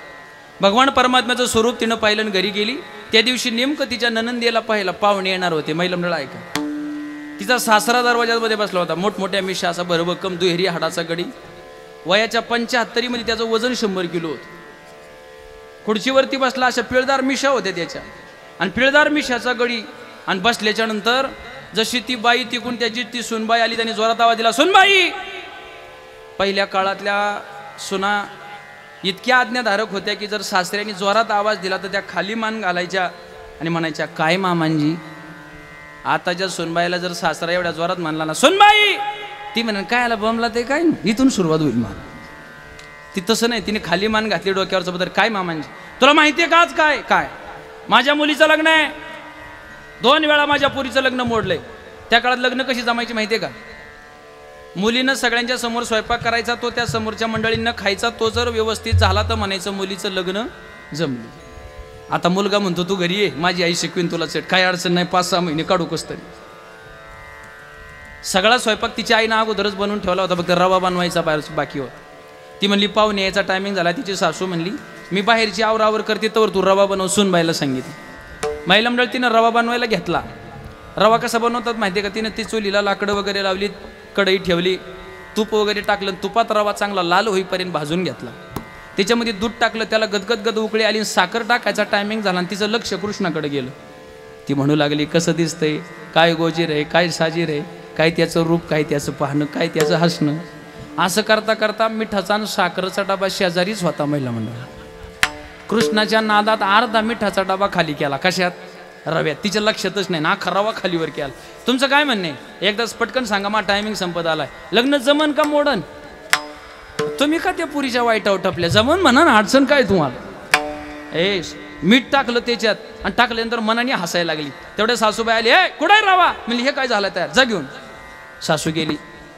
परत ही हसायला लागली. लक्ष कृष्णाकडे गेलो होतं. सासूबाई आली, अगं काय हसते, बाहेर बघ ना काहीतरी. ती म्हणली आता काय पाहिजे? मिठाचं कुठं आहे? मग बहानावा आली. मिठाची बरणी द्यायला गेली तर म्हणली, बाई मग अशी तर मिठाची बरणी भरली होती, आता रिकामी कशी काय झाली? आणि मग तिच्या ध्यानात आलं काहीतरी गडबड झाली. गडबड चेक करायला तिनं साखरेचा डबा चेक केला तर तो काठोकाठ भरला होता. तिला फक्त मिश्या दिसायला लागल्या. कोणाच्या? तेले कडक होतं मारा. भयानक कडक होत. तिनं हात जोडलं आणि म्हणली बापाला, म्हणली बाबा घरी आल्यावर ना विहिरीत ढकलून दे रे, पण या कसब्याच्या तावडीत ठेवू नको म्हणली. मला आधीच 2 वेळा मोडले आणि तिसऱ्यांदा मी गोळ घातलाय. महिला मंडळ ती धावत खिडकीपाशी गेली आणि खिडकीपाशी गेल्याच्या नंतर ती म्हणली देवा असं काहीतरी होऊ दे ना, पंगतच नाही बसू दे म्हणली. असं कुठं होतं बाई, पंगत बसली म्हणली. सगळी पंगत बसली तर हरकत नाही, फक्त माझा सासरा बसता कामा नये. ते पहिल्याच पात्रावर बसलं होतं महाराज. ती म्हणली असं काहीतरी झालं पाहिजे की त्यांनी सगळं खाल्लं पाहिजे, रवा खाता कामा नये. त्यांनी पहिलाच हात रव्याला घातला. जसा रवा त्याच्या तोंडात गेला, हिचा ब्लड प्रेशर वाढला, ही मटकन खाली बसली आणि 1 मिनिटात बाहेरून आवाज आला, सुनबाई. ती म्हणली इकडं दरवाजा असते तर निघून गेले असते, आता काय करायचं. ती उठली म्हणली काय मामांजी, रवा म्हणल्यावर परत खाली बसली. पण महिला मंडळ माझ्याकडे बघा, बाहेरून आवाज आला, सुनबाई रवा फार गोड झाला. कोणी रवा गोड केला म्हणून एकच एकच घ्यायचं.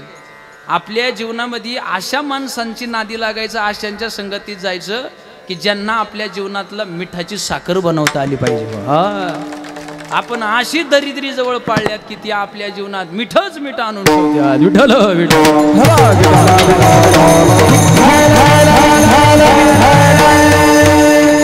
भगवान परमात्म्याने मन वेधून घेतलंय सगळ्यांचं. भगवान परमात्म्याला पाण्यासाठी गवळणी यायच्या घरी घेऊन जायचा. भगवान परमात्म्याला राधेची चटक लागली. चटक लागल्याच्या नंतर बरेच दिवस राधा आली नाही. भगवान रडायला लागले. रडायला लागल्यानंतर यशोदेनं सगळ्या बाजूनं समजून पाहिलं, भगवान ऐकत नाही. आणि मग बाहेर घेऊन आली आणि जी गवळण भेटेल तिला सांगू लागली, रडते माझे बाळताने समजावी ताराई.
रडते माझे बाळताने समजावी ताराईना. रडते माझे बाळताने समजावी ताराईना. रडते माझे बाळताने समजावी ताराईना.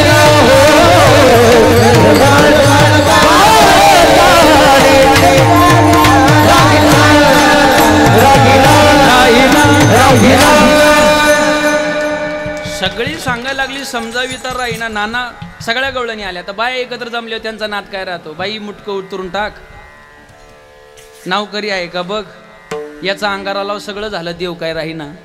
तेवढ्यात राधा आली. राधेला बघितलं ते रडता रडता गप्पन गालत हसलं ना. यशोदा म्हणली बाई काही का असा ना, पण एवढं गिराईक तुझ्या घरी घेऊन जा. राधे राधे राधे राधे ने श्याम सुंदरा. भगवान परमात्म्याने रोज तोच दणका धरला. आईला शंकायला लागली, हे सारखं तिच्याकडे जाते, काय प्रॉब्लेम आहे. भगवान परमात्म्याला तिनं घरात डांबून ठेवलं. म्हणजे कृष्णा राधेकडे जायचं नाही. मग त्याला इतका कारावास केला की त्याला ते खिडकीतून जेवण सगळं भगवान परमात्म्याला टेन्शन आलं. म्हणला गोपाळांसोबत मौज मजा करायला आलो, आईनं घरात डांबून ठेवलं, राधेकडे जातो म्हणून जेवणारच नाही म्हणला. जेवण अन्न पाण्याचा त्याग केला. आणि त्याग केल्याच्या नंतर आई म्हणली बाई लोकांना नवस करून होत नाही, तो अनायासे मला मिळाला. दिलं सोडून दिल्यावर रागावला आणि गडी गेला. निघून गेल्याच्या नंतर संध्याकाळी 7 वाजले 8 वाजले, देव काही घरी आले नाही. यशोदेला टेन्शन आलं महाराज. सध्या मुलाबाळांना बोलायची ना हे नाही राहिली महाराज. परवा दिवशी पेपरला एक बातमी होती, भाकर जळाली म्हणून आई मुलीला बोलली तर मुलीनं फाशी घेतली. महाराज मुलांना बोलायचे दिवस आहेत. यशोदा म्हणली बाई एकुलता एक राग आला कुठं गेला. मी यशोदा गोकुळात आली आणि जो भेटन त्याला म्हणू लागले, बाबांनो सांगा गे कोणी सांगा, सांगा गे कोणी सांगा,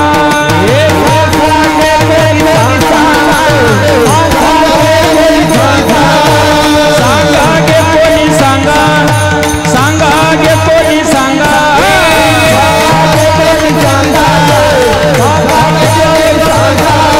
माझा काना देखील काय कोणी सांगा, माझा कृष्ण देखील काय कोणी सांगा, माझा काना देखील काय कोणी सांगा, कृष्ण देखील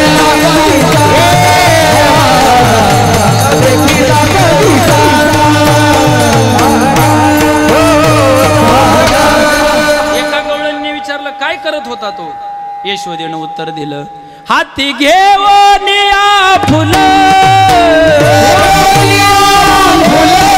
निरांगत आले मुलं,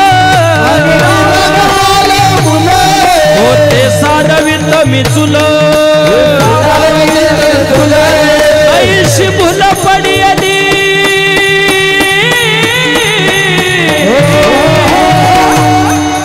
सांगा गे कोणी सांगा, सांगा गे कोणी सांगा, सांगा गे कोणी सांगा, सांगा गे कोणी सांगा, माझा काना देखील काय कोणी सांगा, माझा कृष्ण देखील कोणी सांगा, माझा काना देखील कोणी सांगा, देखील कोणी सांगा, देखील कोणी सांगा. सगळ्यांना विचारू लागली यशोदा. सगळ्यांनी सांगितलं मला नाही माहिती. अख्खं गाव वेढल्यानंतर पेंद्या भेटला. पेंद्याला म्हणले, पेंद्या नेहमी तुझ्या सोबत असतो, तुझ्याच कनेक्शन मध्ये येतो, सांग कुठे. तो म्हणला मी तुला सांगतो पण माझं नाव त्याला कळता कामा. म्हणले आता कुठे मला माहिती नाही, पण दुपारी 4 वाजता पाहिला होता.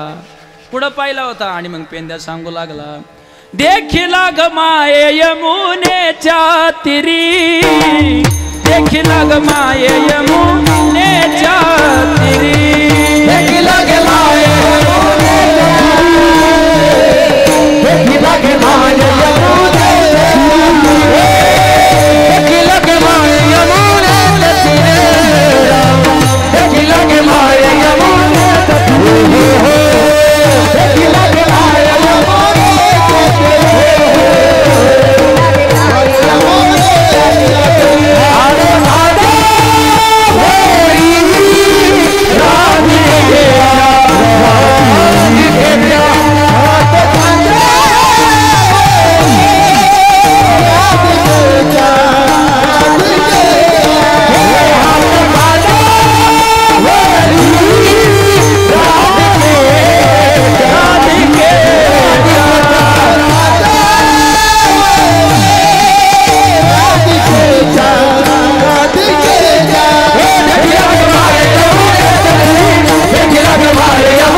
आई म्हणली ज्याची भीती होती ते झालं. राधिकेच्या नादी लागतो काय.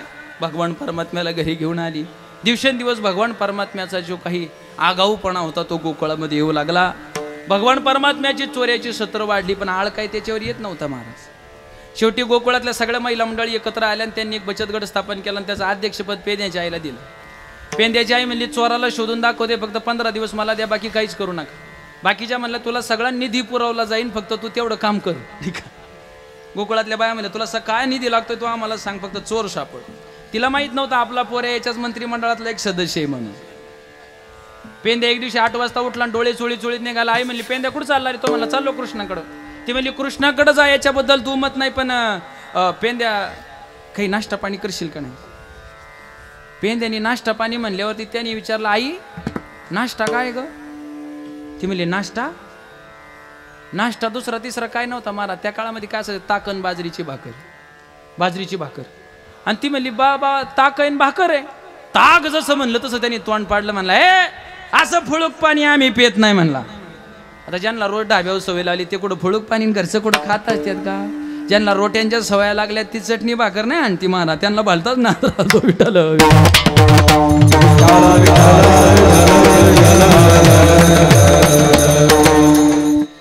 आणि मग काय करायचं महाराज. सगळ्या गोष्टींचं प्रारूप झालं. आईच्या थोडीशी सूत्र डोक्यामध्ये फिरायला लागली.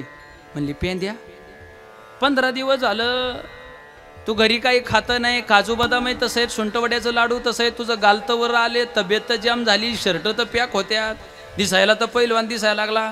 म्हणले कुठं तू गुंजाळवाडीच्या सप्त्या बिप्त्याला तर जात नाही ना जेव्हा? पेंद्या म्हणला नाही नाही सप्त्या बिप्त्याला जात नाही. आता याच्या अध्यक्षाने याला आधी सांगून ठेवलं होतं महाराज. काय सांगितलं होतं? बाबा बाबा एक काम करायचं, कोणी कोणाशी न बोला.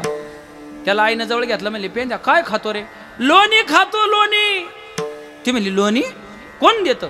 आम्हाला काय कोणाचा बाप देतो? आमचा देव आम्हाला देतो म्हणला. म्हणले देव कोण? म्हणले आमच्या मंत्रिमंडळाचा अध्यक्ष, आमचा पुढारी.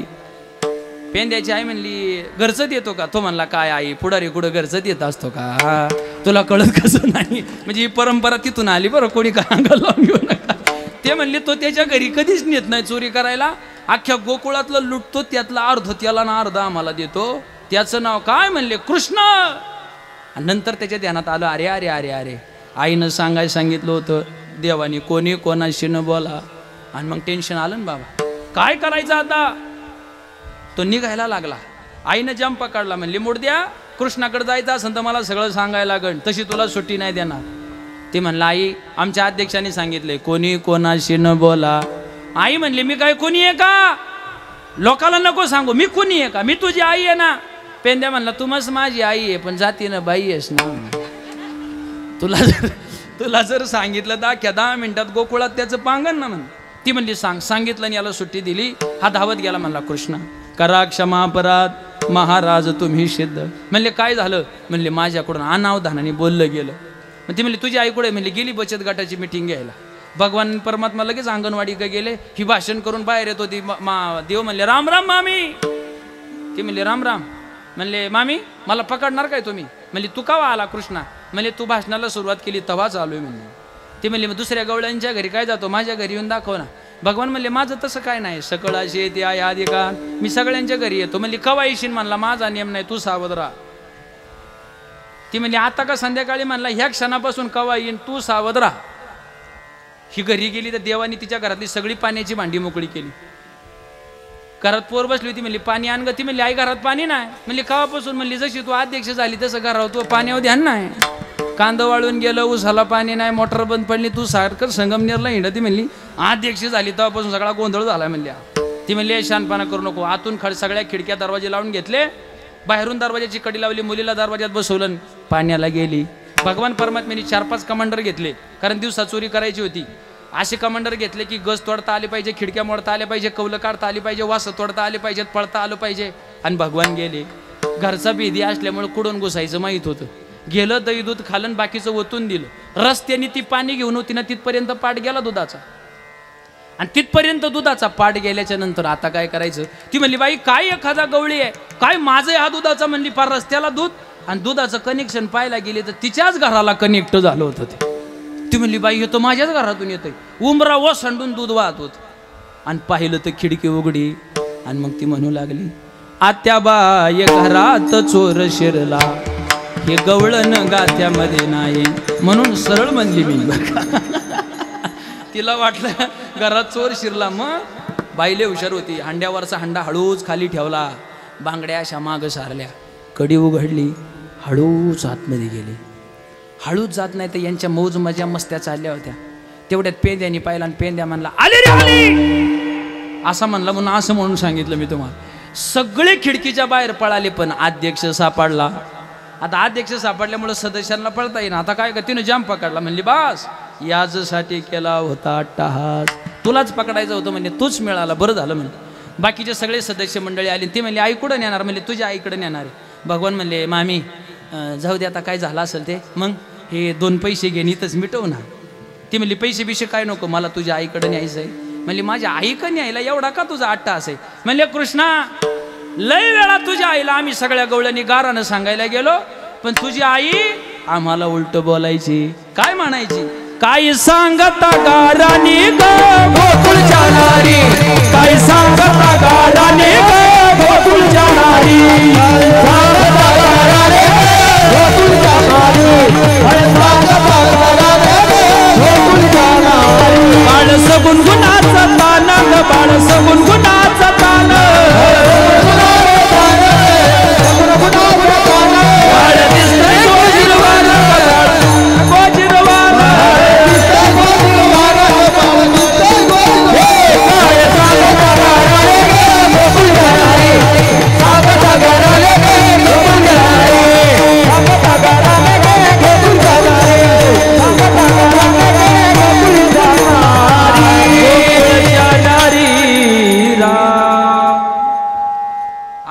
कोणाची असो बाजू कोणाची घेती ती पोराचीच घेती तिथं देवाची होती देवाची आई देवाची बाजू घे सांगतो तुम्हाला एक पोरग चौकात खेळत होता ते बॅट बॉल खेळता खेळता एकाच्या खिडकीला लागला आणि ती काच तुटली त्याच्याकडून तो मालक बाहेर आला त्या पोराला हाताला धरलं त्याच्या आईकडे नेलं म्हणला ओ बाहेर या ती म्हणली भाऊजी काय हो तुमच्या पोराला समजून सांगा सार्वजनिक ठिकाणी खेळते माझी काच महागाची फोडली संगमनेरवरून बसवायला तिला 10,000 रुपये खर्च आहे 2,000 रुपये बसवायला माणूस आणावा लागतोय मग ती जवळ आली म्हणली भाऊजी त्याचा हात पोराचा घेतला सोड म्हणली भाऊजी जाऊ देवले नका राग करू नका लय आरडाओरडा करू ते थोडंसं याड आहे काय म्हणली ते थोडंसं काय याड आहे थोडंसं याड आहे तुमच्या बरं काचा नाही फोडीत म्हणली तेवढं याड नाही ते याला आई म्हणायचं महाराज एक महाराज कोट घालून घरी गेले कीर्तनाला ते घरातलं बारकं बाळ आलं त्यांची खालची माती घ्यायचं आणि त्या महाराजांच्या कोटात टाकायचं तर त्याच घरी चहा घेतल्यामुळे त्या पोराला मारता येईना त्या महाराजांना तो म्हणला ओ बाई तुमच्या पोराला समजून सांगा ना ते माझ्या कोटात माती टाकते म्हणली महाराज माझं नाही ते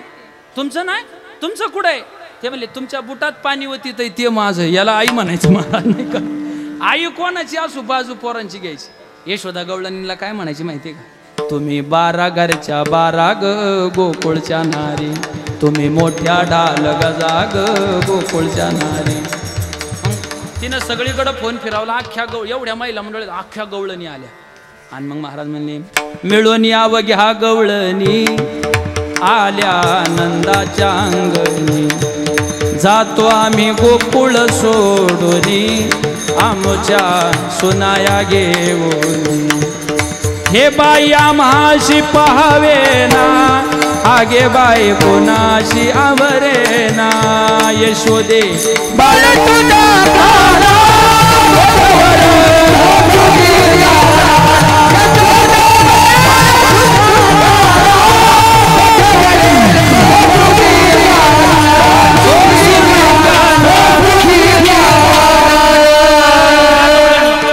भगवान परमात्म्याला हातामध्ये धरलं मेन चौकामध्ये सगळ्या गवळणी भगवान परमात्म्याला घेऊन आले भगवान परमात्मा पेंद्याच्या आईला म्हणजे त्या अध्यक्ष बाईला म्हणले ओ मामी अर्धा तास झालाय म्हणले माझा उजवा हात धरलाय बारीक आहे मी 5 वर्षाचा आहे मी तुम्ही एवढ्याच जोरात माझा हात धरलाय की इथून पुढच्या सगळ्या माझ्या नसा बंद झाल्यात म्हणले रक्त पुरवठा बंद झालाय जेवढं दही दूध खाला असेल त्याच्या दाम दुप्पट तुम्हाला देईल पण जर माझ्या हाताला काही झालं तर तुमचा हात घेईन ती म्हणली मग काय करायचं दुसरा हात घे ना ती म्हणली दे ना आता तिच्या मागं लय घोषणा चालल्यामुळे ती गेली होती हवेत माणसं हवेत गेल्यावर खाली बघायचं विसरून जातात मग ती गवळण हवेत गेली होती तिनं त्यांनी असा हात सोडला दुसरा हात नाही दिला दुसऱ्याचा दिला पेंद्याचाच हात घेतला त्याच्या आईच्या हातात दिला मागच्या गल्लीनं पळून गेला आणि यशोदेकडे गेला यशोदा रस्त्यात होती म्हणला आई यशोदे घराकडे चाल मला जेवू घाल साध्या गव्हाची पोळी लाटी मज पुरण पोळी करुणी दे मोठी नाही आडवीत गुळासाठी मला जेवू घाल भगवान गेले दही भात घेतला ना अंगणात बसले लई टाइम नसल्यामुळं पटकन अंगणात आला गवळणी आल्या आणि पेंद्याच्या आईने हाक मारली यशोदे बाहेर ये लय बोलती काय 12 घरच्या 12 मोठ्या ढाल गाजा बघ तुझ्या बाळाला पकडून आणलंय यशोदा म्हणली बाई आज संक्रांत नाही एवढ्या गवळणी माझ्या घरी कुठं आणि यशोदेनं पाहिलं तर म्हणली ते तोंडावरचा पदर जरा वर घे ती म्हणली काय झालं बघ म्हणली हातात कोण आहे हातात पगाय गेली तर पेंद्या म्हणली हे मुडद्या तू रोखावा म्हणला मगात बसून बोंबलतोय लक्ष आहे का खाली ती म्हणली पेंद्या इथं कृष्ण कुठे ते पुढं दही भात खात होता म्हणला मामी या जेवायला ती म्हणली आता काय ढेकळं खाऊ का काय करू बाबा बाकीच्या गवळणी म्हणले असं झालं कसं काय आणि लगेच पॅनल बदलला महाराज मागचा लोक लय हुशार आहे निकालाच्या टायमाला आखी पिकअपमध्ये आपल्या बसून जातात आणि ते माणूस पडला का ते ड्रायव्हर एकटाच येतं बाकी दुसऱ्या गाडीने येतात महाराज लोक लय विचित्र आहेत एक तिचा जसा हे झाला ना हिरमूड झाला ना ह्या गवळणी त्या यशोदेच्या बाजूने गेल्या आमचं काय नव्हतं आणि इजी म्हणूनच आलं आणि त्याच्यात आमचं काय नाही बाई तिला टेन्शन आलं लाजले निघाली भगवान परत तिच्या हातात गेले ती परत माघारी निघाली भगवान म्हणले मामी आता मला घेऊन आली तर तुझ्या हातात तुझ्या पोराचं रूप मॅच घेतलं होतं परत माझ्या आईला जर तक्रार सांगायला आली ना तुझ्या हातात तुझ्या नवऱ्याचं रूप घेईन परवडत आहे का बघ त्या दिवसापासून गवळणींनी नाद सोडला आणि आपल्या व्यापारात मग्न झाल्या मग गवळणी काय करायचे कृष्णाचा नाद सोडून द्यायचा मग महाराज म्हणले गवळणीचा थाट निघाला मथुरे हाटा लागी मथुरे हाटा लागी. भगवान परमात्म्याचा तो छंद सोडून दिला आणि गवळणी व्यापारामध्ये मग्न झाल्या. आणि व्यापारामध्ये कशा मग्न झाल्या? महाराज म्हणले दही दूध घेऊन त्या निघाल्या.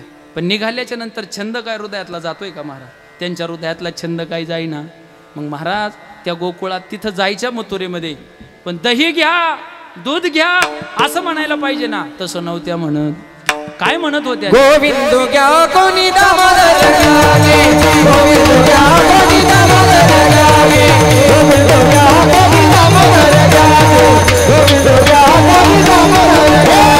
तव हाती मथुरे घ्यावे, तव हाती मथुरे, तव हाती मथुरे, गोविंद घ्या कोणी दामोदर घ्यावे, कोणी दामोदर घ्यावे, गोविंद घ्या कोणी दामोदर घ्यावे, गोविंद घ्या कोणी दामोदर घ्यावे, दामोदर घ्यावे. आणि सगळी लोक मग हसायची. तुकोबारायांनी त्या गवळणीची परिस्थिती पाहिली, पण तिच्या नावाचा उल्लेख केला नाही, पण तिच्या अवस्थेचं वर्णन केलं अभंगाच्या पहिल्या चरणामध्ये. कोणी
पण महाराज म्हणले कोणी एकी भुलली नारी.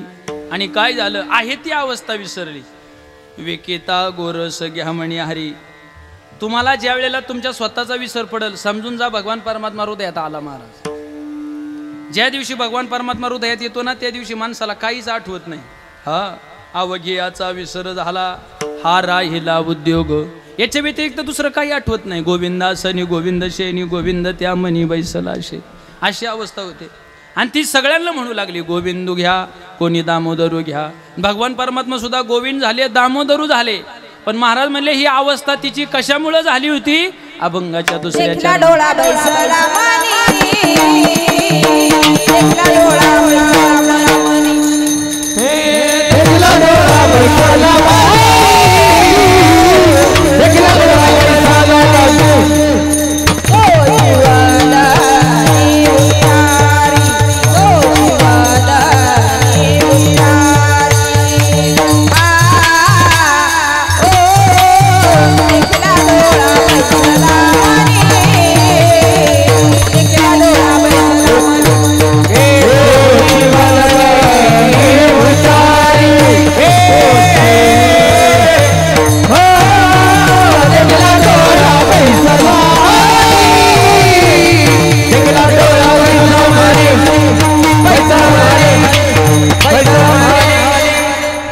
जे आत असतं तेच बाहेर येतं महाराज.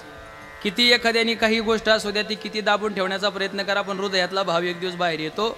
महाराज म्हणले देखिला डोळा मग तो बैसला मणी आणि मग तोची वदनी उच्चारे तोच मुखातून तिच्या बाहेर येत होतं ते करता करता तिची अवस्था झाली आपुलियाचा विसर भोळा गोविंदो कळा कौतुके गोविंदाच्या कळा गुणांचं ती कौतुकानं वर्णन करू लागली पण तुकोबाराय म्हणले सबंध लोक तिच्याकडे बघून हसत होती पण तिचे कान मात्र त्या ठिकाणी नव्हते अभंगाचं शेवटचं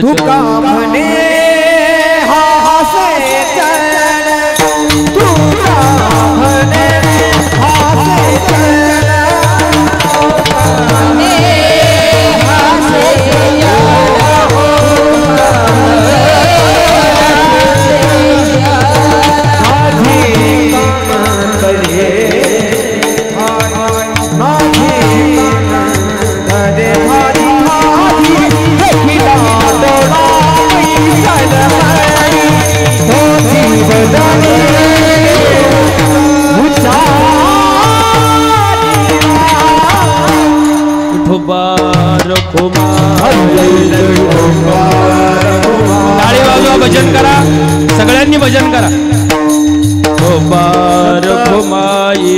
संत स्वागतासाठी सन्मान्य रोहिदासरावजी गुंजा उपसभापती नवनाथ भोवारकडे आपले सप्ताहाचे मार्गदर्शक बन्सी महाराज गुंजा त्याचप्रमाणे कमिटीचे अध्यक्ष भाऊराव गुंजा उपाध्यक्ष पप्पू गुंजा त्याचप्रमाणे अनिल पांडुरंग गुंजा आवड प्रतिनिधी महेश नंदू गुंजा रवींद्र किसन गुंजा एमडी गुंजा यांना विनंती आहे आपण महाराजांच्या सन्मानासाठी व्यासपीठावरती यावं चला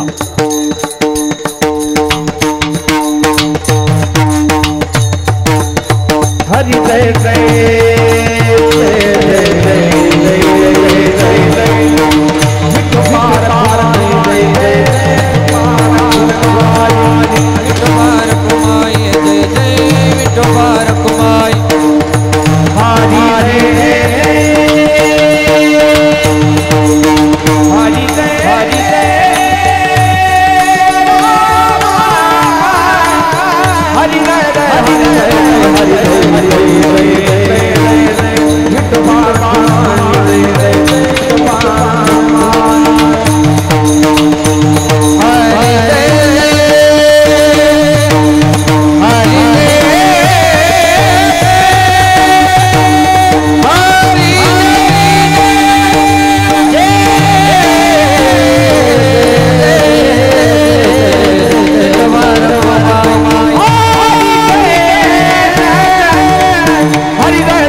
ग्रामस्थ मंडळींना धन्यवाद आहे एवढे हार तुम्ही माझ्या गळ्यात घातले की मी आता वाकलोय खाली फक्त काशी विश्वेश्वराला एवढीच विनंती की इतकीच नम्रता शेवटपर्यंत अंगात राहू दे म्हणजे कमवत काय लागतंय दुसरं महाराज काही लागत नाही ना हा इतकी नम्रता आहे महाराज एवढे हार आपल्या गळ्यात पडायत खरं एवढी आपली पात्रता नाही पण केवळ ज्ञानोबाराय तुकोबारायांनी अंगीकार केला का एवढी योग्यता माणसामध्ये इतकी ती साधूची ताकद आहे महाराज साधूची ताकद महाराज म्हणतात तुका म्हणे हासे जन नाही कान तै ठाई देखिला डोळा बैसला म्हणी तोची वदनी उच्चारी. अभंगाचा यथावकाश आता मती भावार्थ झाला. एकच चरित्र सांगतो पुढे जातो. तोपर्यंत भजन करा. विठ्ठल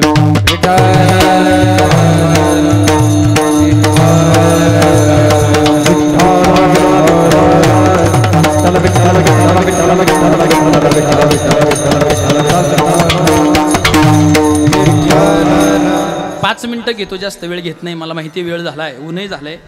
तुमची बऱ्याच टाइम ती हे चाललं होतं मिरवणूक नाही का, 10ला चालू व्हायला पाहिजे होतं. थोडासा उशीर झाला, अडचण नाही काही. भगवान परमात्मा खोड्या करू लागले. खोड्यांचं सत्र यशोदेपर्यंत आलं. आल्याच्या नंतर यशोदेला पटत नव्हतं. पण एक दिवस मात्र भगवान परमात्म्यानं घरी खोडी केली आणि घरी खोडी केल्याच्या नंतर मग यशोदेनं दम भरला. कृष्णा तुला मी ताकीत करते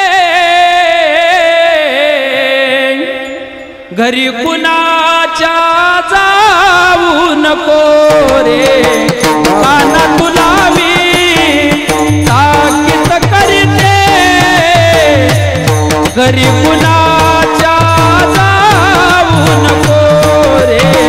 कृष्णा तुला मी ताकीत करते घरी कुणाच्या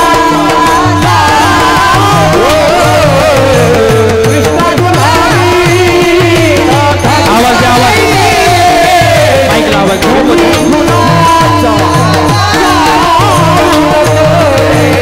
गवळ्या घरी गोभाट उठला माठ तयाचे फोडून कोरे.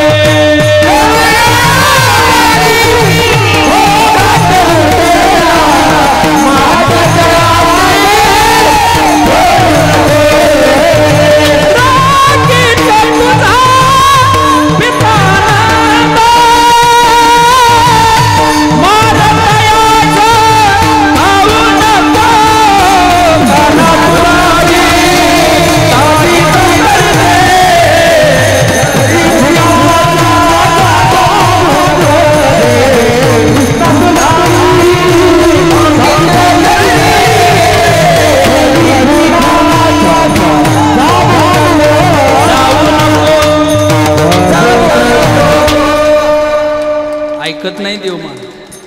ते म्हणू लागले वरजवा कोड्या पेंद्या सुदामा त्याच्या डावामध्ये जाऊ नको रे. ऐकत नाही भगवान. आणि एक दिवशी घरात खोडी केली. मग हा काकुळ तिला आली आणि आई सांगू लागली पेंद्या सगळ्यांना सांगितलं सांगा ना कृष्णाला समजून. हे मित्रांचं ऐकत नाही, घरात ऐकू नाही. शेवटी 12:15 वाजून 5 मिनिटं झाली. मग आईनं शेवटची विनंती केली त्याला. शेवटच्या विनंतीत आई म्हणू लागली खोड्या नको करू खोड्या नको करू खोड्या नको करू माझ्या बाबा. खोड्या नको करू खोड्या नको करू खोड्या नको करू माझ्या बाबा.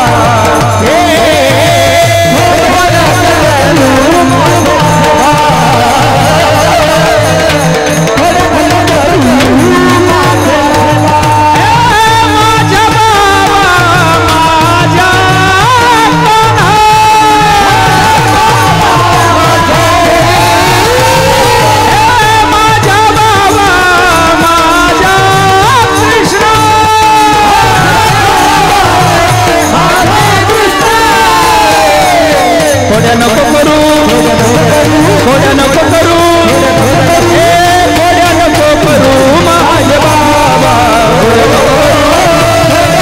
खोड्या नको करू खोड्या नको करू माझे बाबा.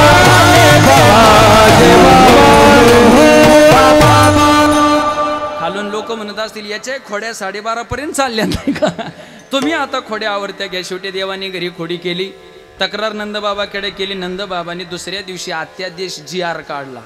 काय GR काढला म्हणजे कृष्णा गोकुळात थांबायचं नाही, तुला आता आळंदीला टाकायचं. त्या काळातली आळंदी म्हणजे गाया वळायला लावायची. मग भगवान गेले आणि हाक मारली सगळ्या मित्रमंडळींना संध्याकाळी 6 वाजता. GR निघाला 4 वाजता हाक मारली 6 वाजता. ए पेंद्या वाकड्या बोबड्या सुद्धा म्या वडजा शिराम्या या रे या. ते म्हणले भगवान आपत्कालीन कॉल काय भानकडे. म्हणले आई बाबा खवळले बाबा. म्हणले काय. गोकुळातल्या पाटलाने नवीन GR काढलाय. म्हणले काय. आपल्या सगळ्याला ऑर्डर आहे आपण गाया वळायला जायचं. म्हणले मग आम्हाला काय आज्ञा आहे. सर्व गोपाळांनी उद्या ठीक 5:30 वाजता पहाटे. अरे पण म्हटले काय करू. अरे तुम्ही गाया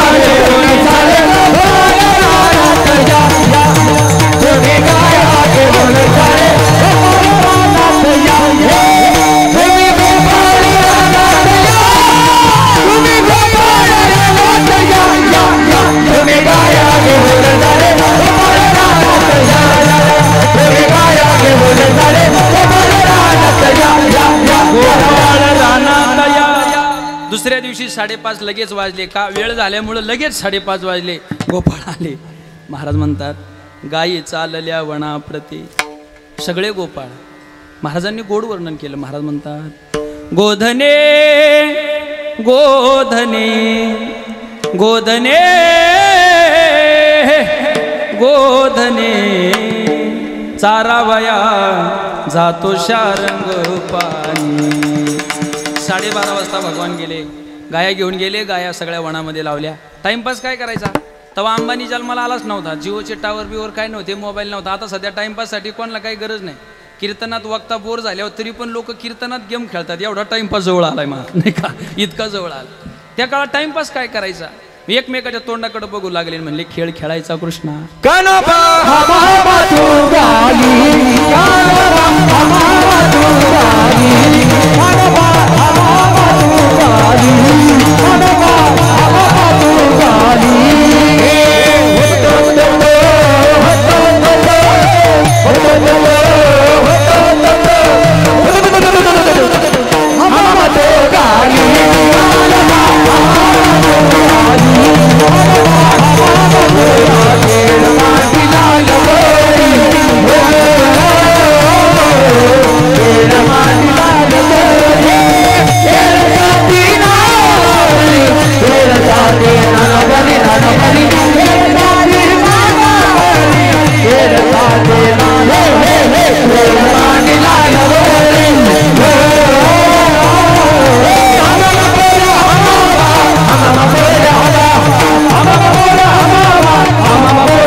खेळ खेळले. कळाले का तुम्हाला किती खेळ खेळले ते. एकाच चाली 2-4 खेळ आठवण टाकले त्यांनी नाही का. सगळ्या प्रकारचे खेळ खेळले. मग 12:30 वाजले. पोरं म्हणले आता तुमचे खेळ बाद झाले. सकाळी 10ला खेळ उभा केला. 12:30 वाजले. काही पाहिजे तुम्हाला शोभायला पाहिजे का नको. आणि मग सगळ्यांनी विनंती केली देवा खांदी बहार पोटी भूक काय खेळायाचे सुख झाली आता वेळ म्हणते आना शिदोऱ्या खडके सोडियल्या मोठा आजीचा दही काला गोमटा पेंद्या वाटे तो शिदोरी. सगळ्यांच्या शिदोऱ्या एकत्र केल्या. कमळाकार अवस्थेमध्ये सगळे गोपाळ बसले. भगवान परमात्मा त्याचं नेतृत्व करत होता आणि पेंद्या शिदोरी वाटत होता.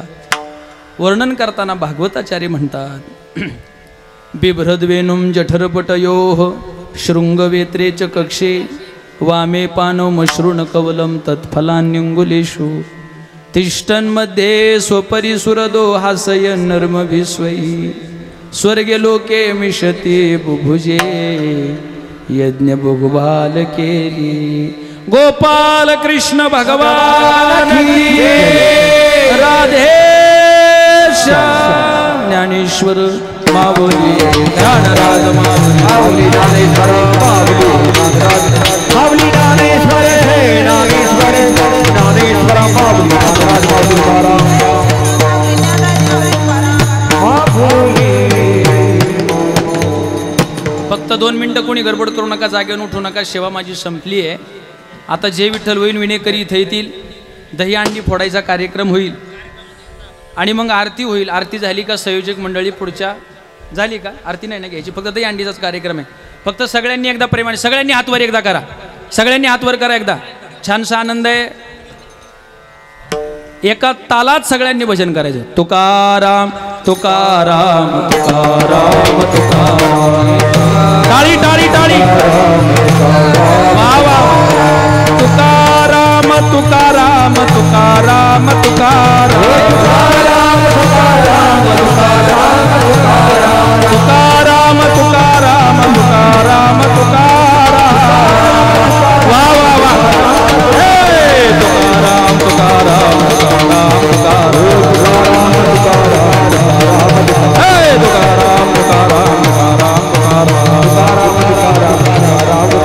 विठ्ठल जय जय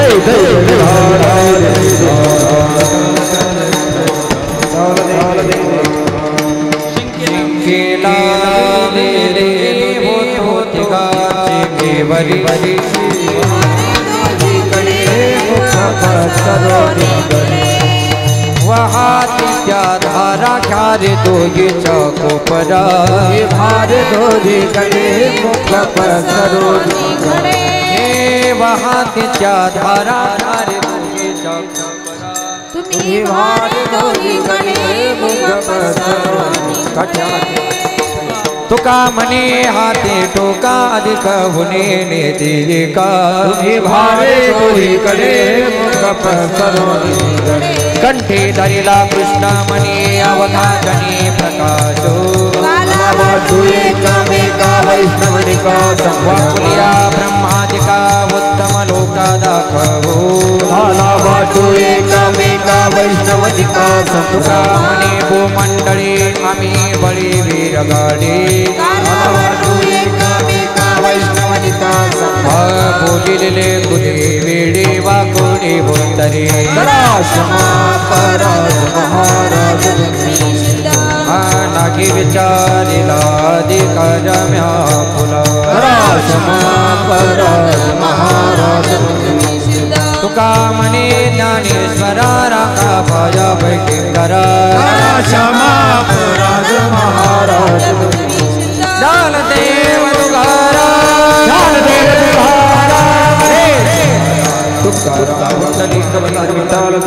काशी विश्वेश्वर भगवान की जय. सब सन की जय.